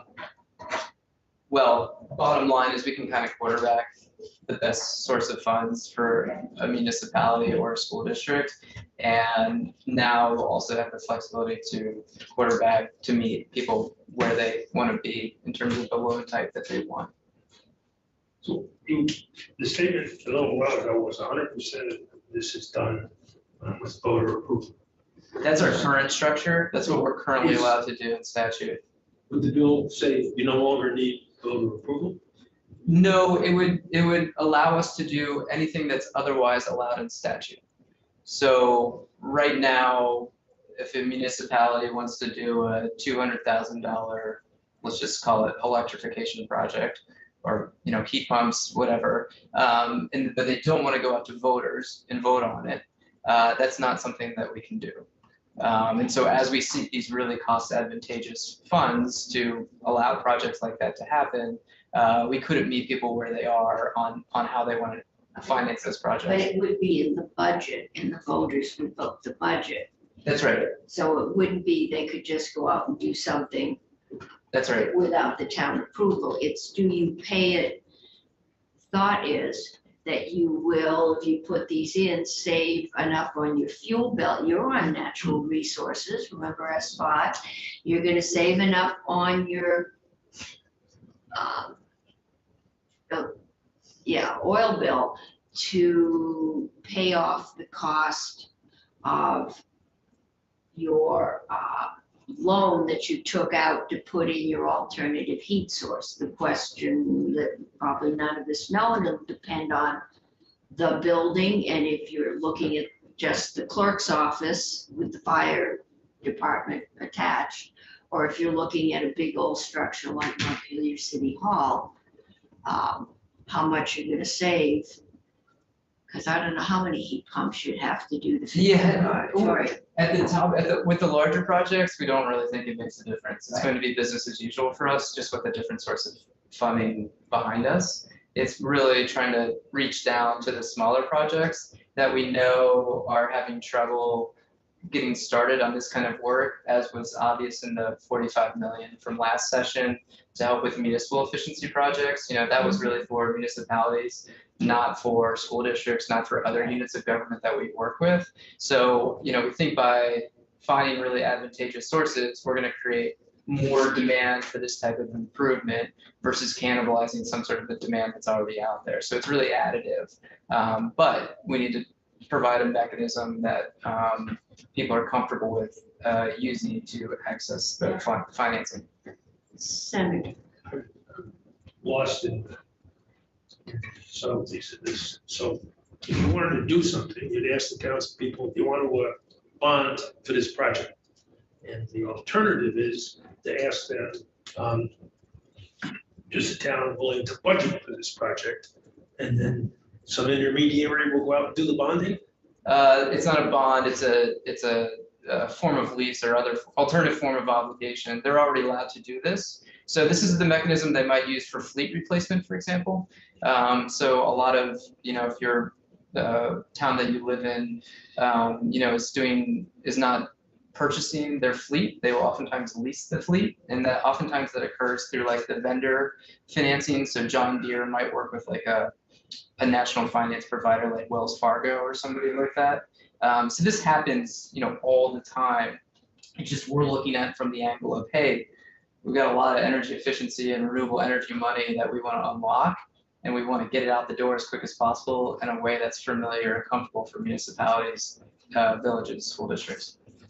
People tend to understand the need for snow plows more perhaps when it comes to voting for bonds, the need to put heat pumps in the fire station. Yeah, and I think really the dynamic is oftentimes they're smaller, oftentimes they are self-supporting or self-liquidating, that the savings or the anticipated savings will pay for the associated debt. So right now, they could go out and get an efficiency loan from the bank. That's right. What you're saying is they can go get an efficiency loan from you at a better rate. That's right. Well, we don't think we're cannibalizing bank demand, because we just think that the source of funds, as evidenced by the grant funding for municipalities, isn't advantageous enough to spur this kind of project type currently. But we think we can change that by getting really low cost dollars and also working with the private lenders to try and leverage those dollars to make them go further. Committee, I got Senator Chip, Senator. I had similar concerns to Senator McCormick, but I think you addressed it in response. But I would hate for us to circumvent the will of the voter to commit to a multi-budgetary cycle financial obligation, which is what a bond is. But what I heard you say, and I've seen this in South Burlington, which are lease-to-own type arrangements, leases can be canceled. So you're just looking at other creative ways for projects. But I don't see any language that you're proposing. I'd love to know if there's a cap on the length of time for any of these obligations or certain amounts, because you keep saying small projects. Are there going to be any sort of parameters or guardrails in what these would entail or not? Not from our perspective, but we'd follow everything. We have to, ultimately we need an opinion from local council who's working with the South Burlington or whomever to say this is allowed under statute. And so as part of making our loans, we get that opinion to say this is a legal obligation. And so they'd be looking at the municipal statute specifically to say, yes, this is a legal obligation. So there's nothing in our proposed changes that enhance or extend or otherwise change what municipalities are already allowed to do. Love to see the language, is all. Okay. I'm convinced that I don't entirely understand what you're doing. And so perhaps if I could use this as an example and you could fill in the blanks. Let's say a municipality wants to add heat pumps to all of their buildings, and the total cost of that, let's say, is $1 million. Their choice is to go to a lender in the private market, make a loan application, have that approved, and then obtain the money after their voters have passed a legislation or the effect to do that. In your situation, rather than going to that outside lender, they would come to you and they say they need $1 million for that same purpose. Would you in turn then look for where you're getting your money from in the event that you provided that loan would be from one of these federal programs? That's right. Okay. And are these federal programs that come to you, or could the municipality apply itself for those federal programs? They come to us. Yeah, they need to be well, it depends on the source, right? But for the most part, they're not going to be eligible because they're not in the business of making loans. And they can't, there are some programs where yes. So those programs, those federal programs give the money to someone. That's right. And you would be one of those someones. Who else would be the someones? Depends on the program. But as an example, that a Vermont municipality could apply to or get the funding from. Who else besides you would fall into that? We're kind of figuring it out because for some of the programs, the rules are still being written.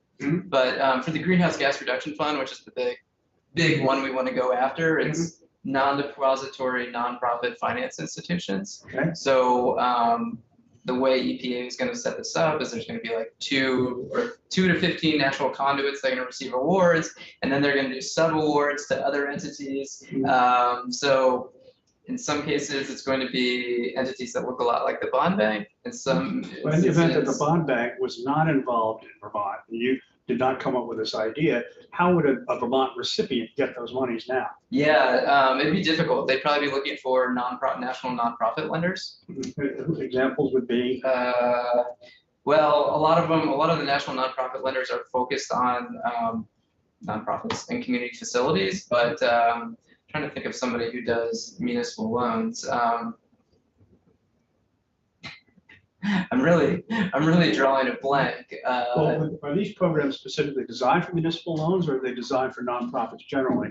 They're designed for energy efficiency loans. Energy efficiency loans to anybody who wants them. And That's they're right. Carving out the niche of governmental organizations to be part of that. That's right. That's right. So like That's the thing that's unique about this is that nobody else is looking at smaller government organizations like this. Yeah, I mean, it gets into a longer conversation about public finance mechanisms, but the bond bank's really unique in the country, and we have our eye out for small rural communities in our state, and we were, the first bond bank in the country, and so we kind of have a unique mandate. I think the closest idea is, we're working with VHFA and VITA on the same programs to each one of us, serve our mandates or our primary constituents. There will be other nonprofit entities out there. Potentially credit unions is probably the easiest one to identify as someone that a municipality could otherwise go to because they have been at the table because they are nonprofits. So that's probably the best answer. But I think others will develop nationally.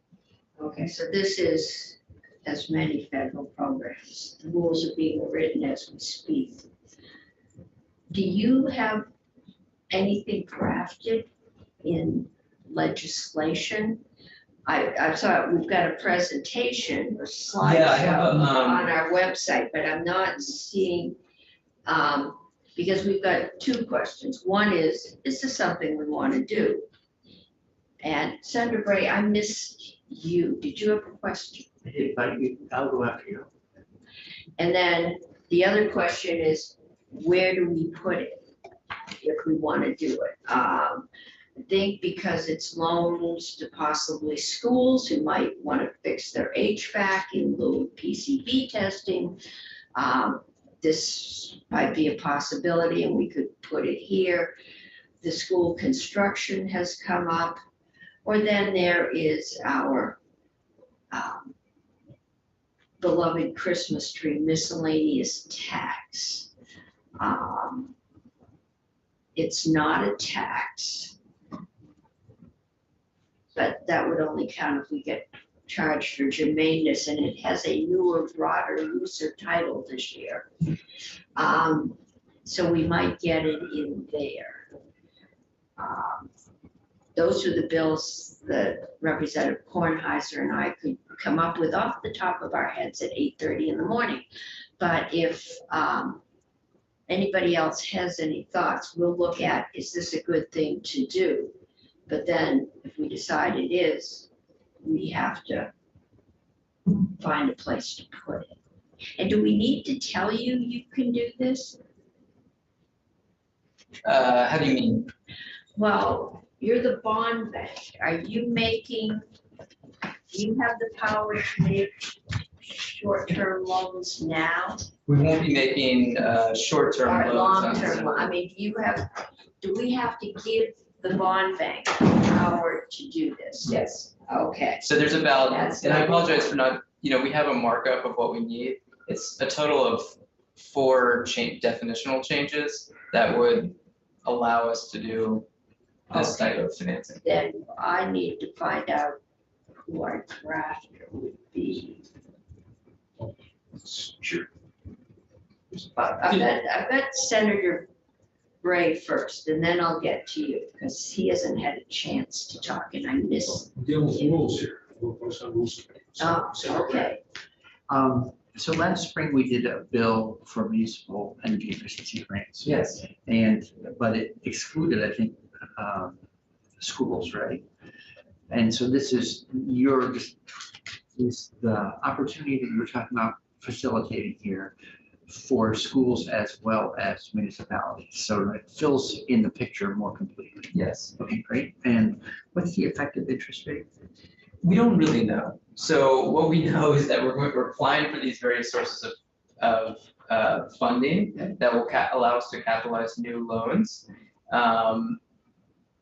To be able to market and get those dollars at the door, we'd like this change to make ourselves most effective, so folks don't have to go to voters for a $70,000 project or whatever it is. It really depends on the size of the community, right? You're gonna have some. Delays it 6 months to a year because you've got to wait till March. Or That's right. And maybe the cost picture has changed by the time you get back from voters.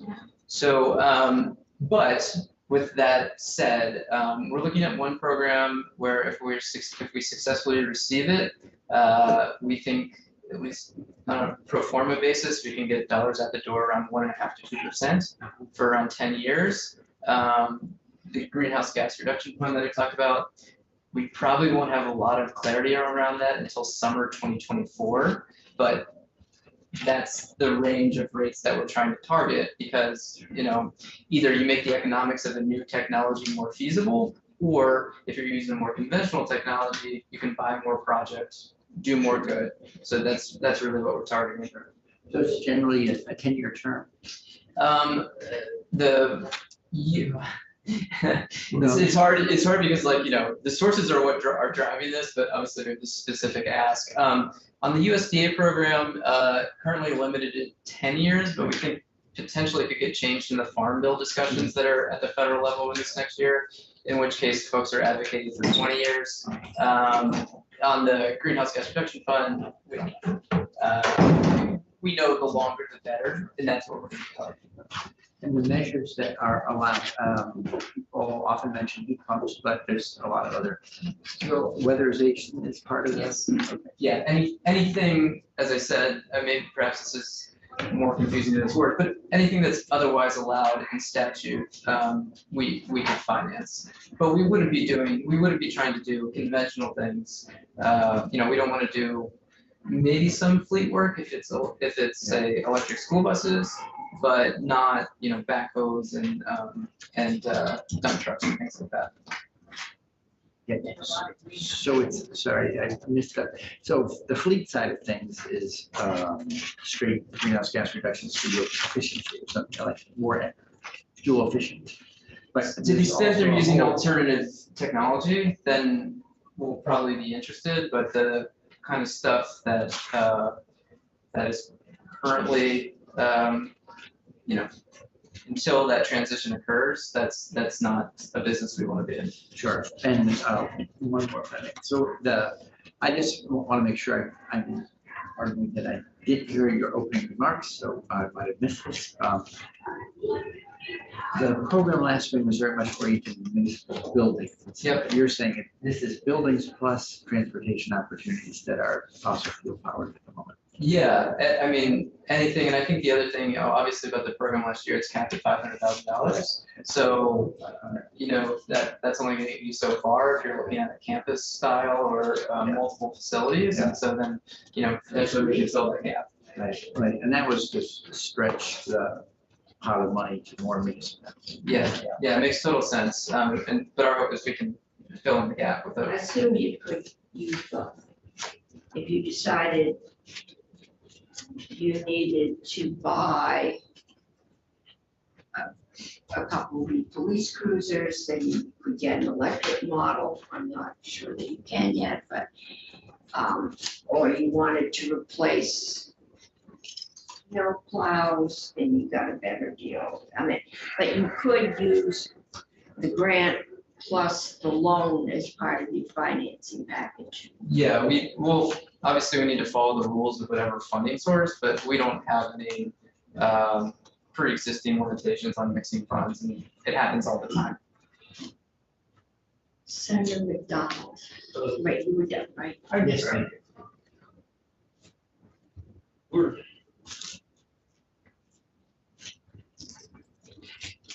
If what is proposing currently isn't legal, it's not covered in statute, you're asking us to change the statute to make what's being proposed legal.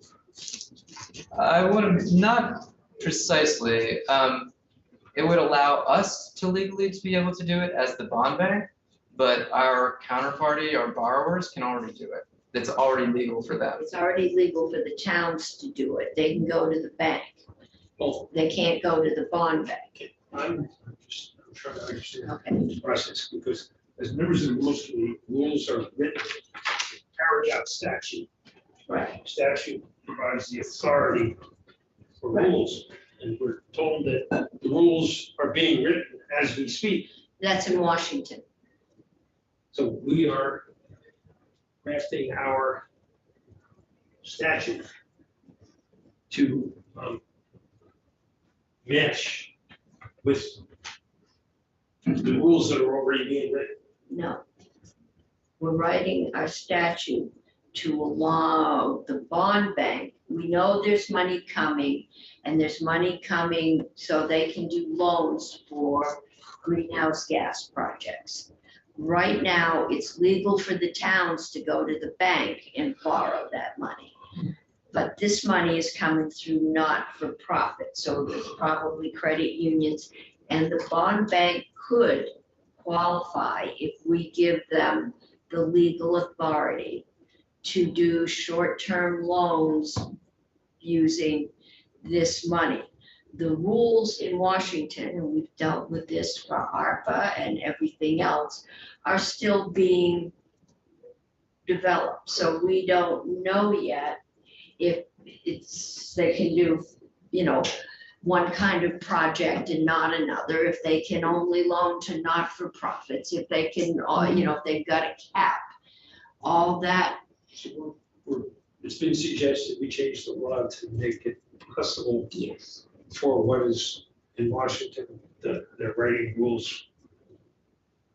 They've written the law. We Now they're developing the rules. we have to. Yeah. To They're still authorize it. changing the rules. They're still changing the rules on ARPA money. Yeah, I see now what you mean by short term, because they will be relatively short term, but they won't be, cash flow notes or something like that. It's, 5 to 10 years, because that matches it's a personal process. Yeah. Personal property, a piece of equipment, yes, it'll be shorter in life than than a new construction building. Probably will be 30-year bond. Yeah. Or 20-year. Okay. We need something in writing. On the changes, Yes. yes, I have those. You have those. Yes, I have those, and I can, email them right Okay. now even. Do you have a drafter in this building that has seen them? I No. don't know. A couple of people have said they'll run it by council, but ledge council, but that has not been confirmed. Okay. I think we can do one or two things. We can do a committee bill, or I would be willing to email Jen Carby, tell her you're gonna send her something, and would she get it to a drafter to draft? I guess, well, no, we're gonna have to find a vehicle to put it on.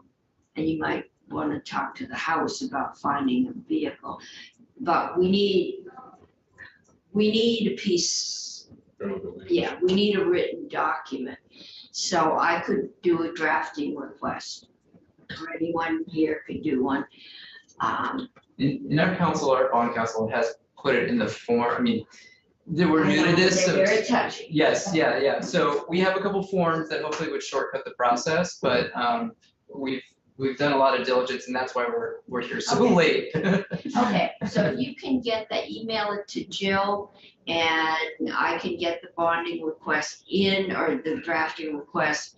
I would like to find a way to put it on a bill, but if we decide to do it, we want to get it through this year, then the best way would be to stick it on an H bill. If we can't, though, it would be good to have an S bill on the wall that we could send out for next year. So we're keeping all options open. So if you get that over, to me and to Jill, and I will ask Jen Carvey to find the appropriate drafter. Wonderful, yeah. I think of about 3 that this might drop in their laps. So, We looking for a bill fund, which it would be your name. yes, and that's why I put it in here, because it would allow schools to borrow. You know, and again, germane is in the eyes of whoever calls it on the floor. If it's not controversial, it's probably germane. But it could go on the yield bill because it is a financing mechanism schools could use. It could go on school construction, same argument. It's probably riskier to put it on the miscellaneous taxes. They've got a new name for it this year. But Why, people, it's riskier there? because it's not particularly to do with the tax. So that would be the place it might more likely get called upon. But if certain people don't call it, it'll go. Well, I just wondered if by a yield bill, is it, the wording of the provision speaks for itself, but would it be, in effect, logically limited to schools as opposed to more broadly isn't. throughout state government? It is, and that's the other problem with the school construction. There may be something else out there. But if we decide it's a good thing to do and it's a good tool to have, and it will help people do energy efficiency, or it's towns and schools, right? Not other not-for-profits. We just work with units of government, so that's, Okay. Towns, villages, cities, schools, fire districts, other special All districts. right, I should mention the Superintendent's Association, Association of School Business Officers, also very supportive of this change. I'm assuming the league is, yeah, I thought so. Okay. So I think the first thing is to get something drafted, and then we have something to hang our hat on, and we're now getting over time, so. I thought it was good. That's just thinking, with the cost of money so low, I'm guessing most of these things, cash flow from the beginning, so net savings. Yeah, I'm hoping. Okay, thank you. Thank you so much to all of you for allowing me to present, and I'll follow up with this information I right now. will stay in touch with Representative Kornheiser. They might find something else to put it on. I'll check with her tomorrow, see what they're doing. Thank you so much. Okay, thank you. Okay, committee, we have one thing left to do, which is the driver's license suspension. And is Anthea coming? Is she on the committee? If you want her, let me know and I can go with her. Okay. Do we want her? This was the bill, transportation, I think the judiciary has dealt with it. Judiciary, this is a judiciary bill. And basically it's come to us because, I'm remembering, we are not suspending your license anymore for not paying your traffic fees. We can still send a payment agency after you. We can do that, but we are not going to suspend your license anymore. We're still trying to keep people from getting into trouble and possible felonies because they don't have $200 or $500 to pay their traffic fees. It's with us because there is, and I'm forgetting the amount, a $50 reinstatement fee. There is a reinstatement fee. So. And since we aren't suspending it, you won't be paying to reinstate it. Jim, oh no, it's like 200K pounds, right? Yeah. Yeah. I'm ready to support it, we'll move it out. Are we ready to do that? One question is, would this discourage people from settling. Well, they can send a collection agency after you. I mean, does the presence of the suspension encourage people who wouldn't pay, who, you know, have collections every place else from paying? Well, the other committee's already voted to not suspend it. So I don't know what happens if we vote. Well, again, we're concerned with fees. Yeah. And we're concerned with taxes, and if somebody doesn't pay them, then we've got to make it up someplace else. And so that, the money part, I would think is directly in our wheelhouse. And my question is, does having this suspension encourage people who would not pay to pay? Now, if the money is just immaterial because it's so small, I can understand us ignoring it. But I don't remember what the number was. Okay. It was, I think, 200,000. I think that was the top range, and we should have that. I know, and we also, Jill, do you remember what day we had? Here it is, passed by house. Recent histories of, all right. We have systematically, can't connect with the server. Am I not on? No. So this came out of transportation, right? No, judiciary. And judiciary has been working since I was on it, which is many, many years ago. Thea. Yeah. And Thea posted a bunch of documents. related to Yes, what and one is the judiciary does like that. history. Yeah. And we said we would read that and then decide if we wanted to have Senator Sears come in. But the history is, we had something like 30,000 Vermonters driving with license suspended. And we set up a whole system of payment through diversion, I think, or through the courts, so that they could pay off.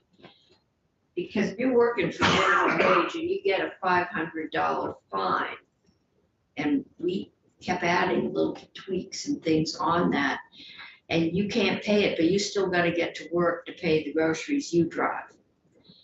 And we didn't allow for driving under the influence, for driving, you know, reckless driving. There were, but just simply for not paying fines, and that this seems to be one step further.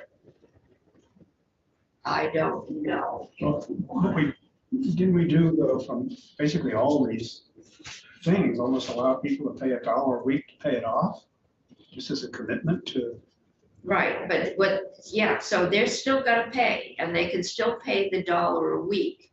What we're not doing is suspending their license. What do we do when they don't pay? You send the collection agency in. Then what? If they don't pay the collection agency, then what? I don't know, but suspending their license hasn't been working. It's low income individuals take away their license and they can't get to We've work. created felons. You get stopped twice, it's a felony. So there's still a little money. No, you're being held in our jails. You weren't in our caucus. It's, the majority of people in our prisons are being held pending trial. And I never heard of anybody being held in prison in pretrial confinement for not having a driver's license. if you get stopped twice, you've committed a felony. You know, So you're we gonna don't put get people in help. jail to beat people up and point guns at them. Why on earth would we put somebody like this in jail? Until we convict them of beating people up. Well, and that's what I'm letting saying, them is go. that we, you know, this, it just adds to the impotence of our laws.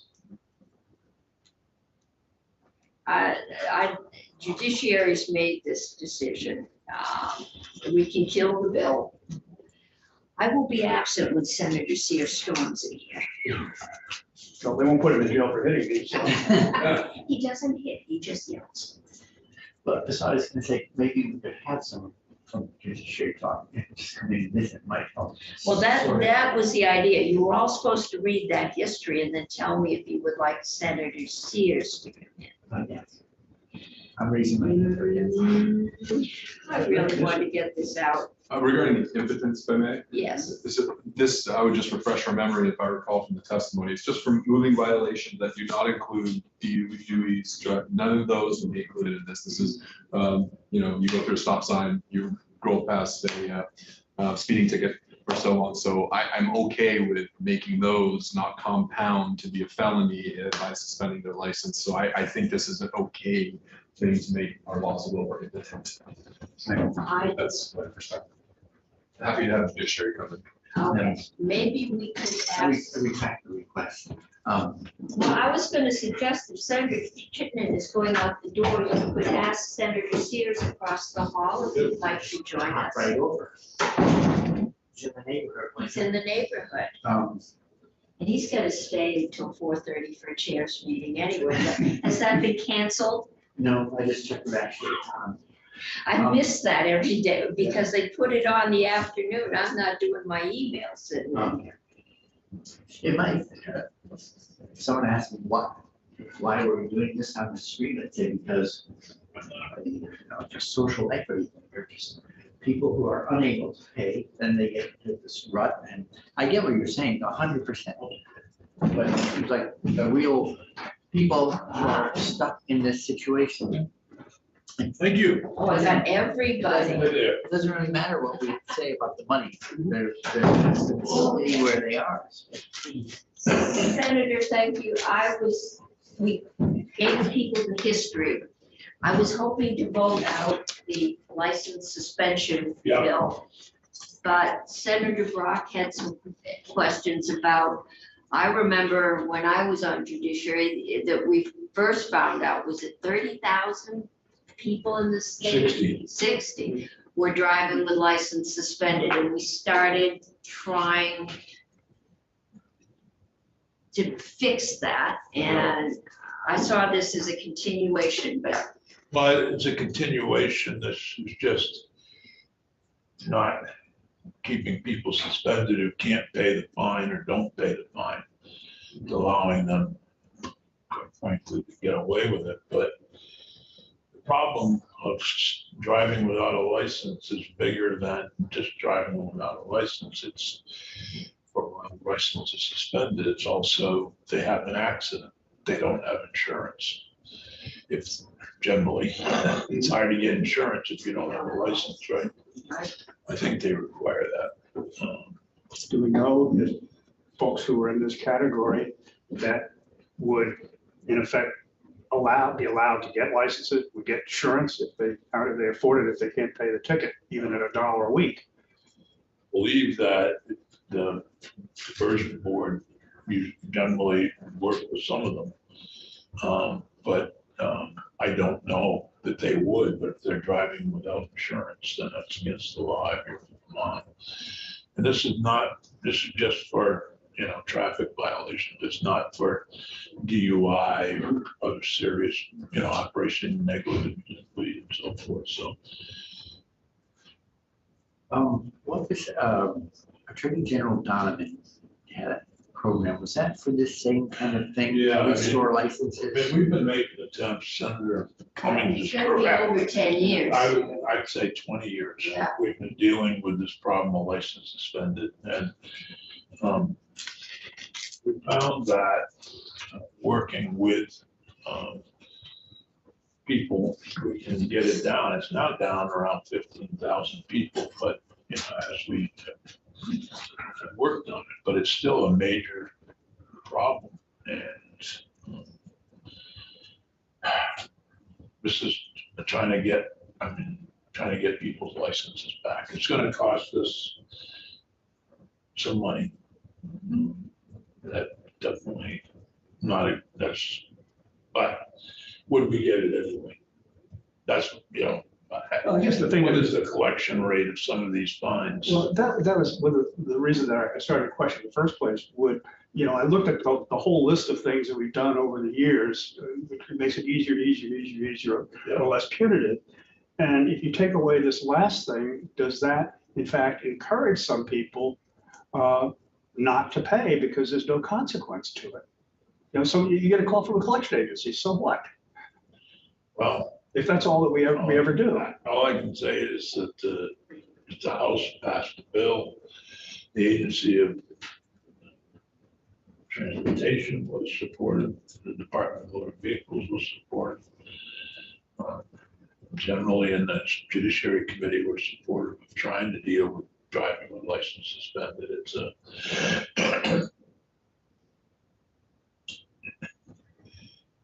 if you have a license suspended and you're following the law, and I know many people don't, but if you have a license suspended and you're following the law, it might be hard to keep a job, particularly in our rural communities.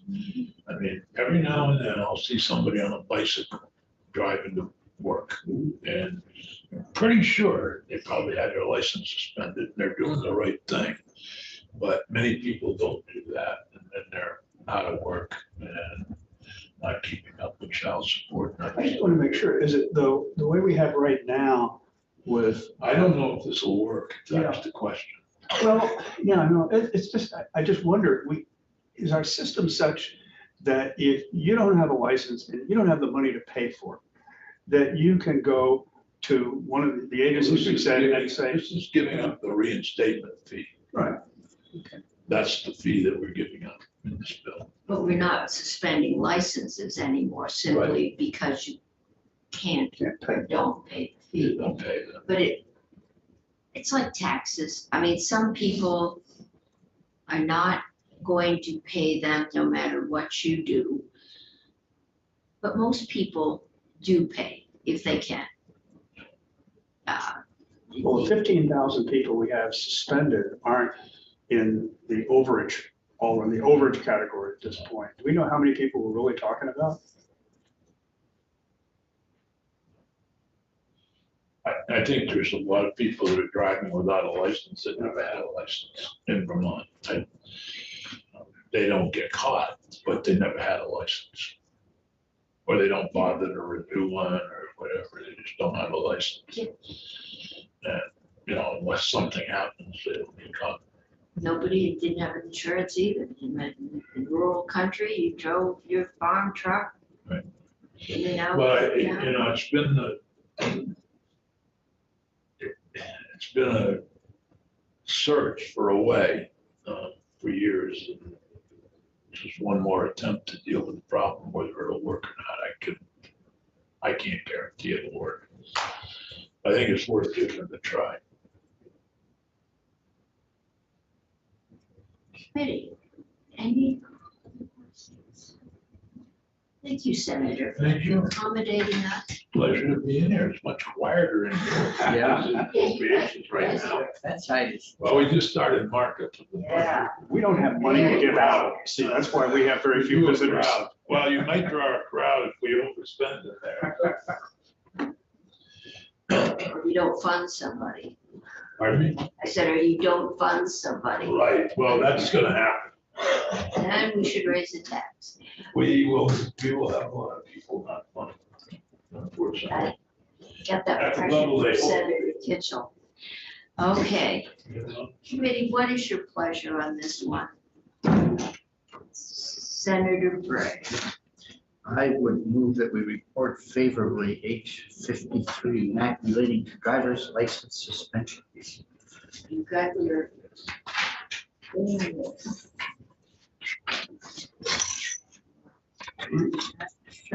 Trying to see if we've got a date, oh, it's, as. Why do you think Safari can't open this page? It's the legislative. All right, I just went back to the old one. Okay. I don't have a hard The copy, one we so I- got is, it's on the website, it's not coming up. It says that, yeah, I am jinxed. I got a new iPad and it still won't bring this up. It's draft 1.1 dated 3/30/2023, H53. So that's by the House. Yeah. And Oh, is that, and there's draft one.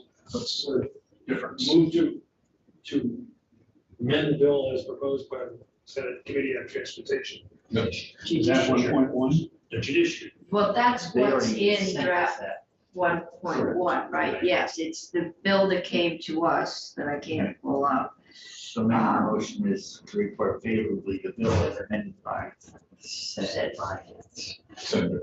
Shit, Senate. Sorry, the Senate. It's sorry, draft Senate 1.1. Judiciary. Then you're tired. Okay. We are voting, it's been moved that by Senator Gray, that we report favorably H53, draft 1.1, 33023, which includes the amendments by the Judiciary Committee, Senate. Is there any further discussion? I just wanted to understand, maybe I don't want to delay this, but is this solely the suspension, let's say is 30 days for a period of, for a period of time after this, and the suspension under current law goes away after 30 days? And is it all that this is talking about is the reinstatement fee? Yes. This is they're not going to give you a suspension solely because you can't pay the money within 30 days or 20 days or something. And so this is the reinstatement fee. And so if the individual gets stopped anytime after this, they would be charged with driving under suspension again? It wouldn't be suspended, surely. Well, he doesn't have a license, driving without a license. Then. He gets found guilty, he gets a charge for not coming to a full stop at a stoplight, all right? He can't pay it within 30 days. His license, because it's $600. His license doesn't get suspended. He has a bill he owes the state of Vermont, just like a tax bill or a child support bill. And they can do everything they can do to get it. They can attach your tax returns. I know for child support, they can attach your wages. They can make it pretty miserable for you. Do you know? No, you Just through Judicial Bureau. yeah. This would go through the Judicial Bureau, so you would start getting hounding phone calls from nasty third-party collection agencies. You just wouldn't have your license suspended. Because if you can't drive to get to work, to get a paycheck, there is no way you're gonna be able. And that's the downward spiral we get them, and they keep getting charged. Credit rating gets, then you pay more interest and it piles up. Yeah, it just piles up. So they're gonna drive because they need to go to work generally. And, yeah, So just the mechanics of it, if we're not charging a reinstatement fee, you still have to reapply for the license, ask to have it reinstated. Is there a form you go through? no, No. they are not suspending your license because you can't pay the fee or you don't pay the fee within 30 So days. it's outstanding ticket, but you don't have a suspension. Because you didn't pay the ticket. Right, your There's no suspension, need to reinstate, so there's no fee. to there's no reinstate. fee. Because there's nothing to reinstate. You still owe all the fees. I know they can attach your tax returns. Some of them, they can attach your wages. I don't know, I doubt this is one of them. Because we've always suspended your license, but if we find out we have a whole bunch of folks who suddenly are just saying, next year we've got 20,000 because I'm just not paying, we can allow wages to be attached if they are. Okay, further discussion? If not, all those in favor say aye. Aye. Okay, all those opposed say no. I'm not hearing a no. I said aye. You said I said aye. it very quietly. Very quietly. Very quietly. Okay, I'm getting that as 601. And who sent it? McCormick is not on the screen. Senator McCormick reports. Yes, Senator McCormick. I don't do that to sick people, only to people who purposely absent themselves from the committee, namely one present senator. Reporter, Madam Chair. Senator Chittenden, you're on, this is, yeah, nobody's on traditionary, right? Unless somebody would like to, and I'm not seeing a whole lot of enthusiasm. But I've already got my floor joke for this, so. Okay. Good, okay, well, if you want to send a quick email upstairs and tell them we're on our way, and we will give you the bill, and you can go take it upstairs. We've gotten one whole bill out. That's an H bill. Confidence builder. Now we get. What's the fine for not getting the telecom plan done? Big, heavy. Can you suspend their license? And we haven't got a Requirement for whole 10 lot of sessions. little sugary things in No. here. Anne, are we done? Sorry. We are done, Okay. yes. We'll let you go rest. Yeah, gotta rest and do some other things here. Okay, good luck, hang in there. Thank you.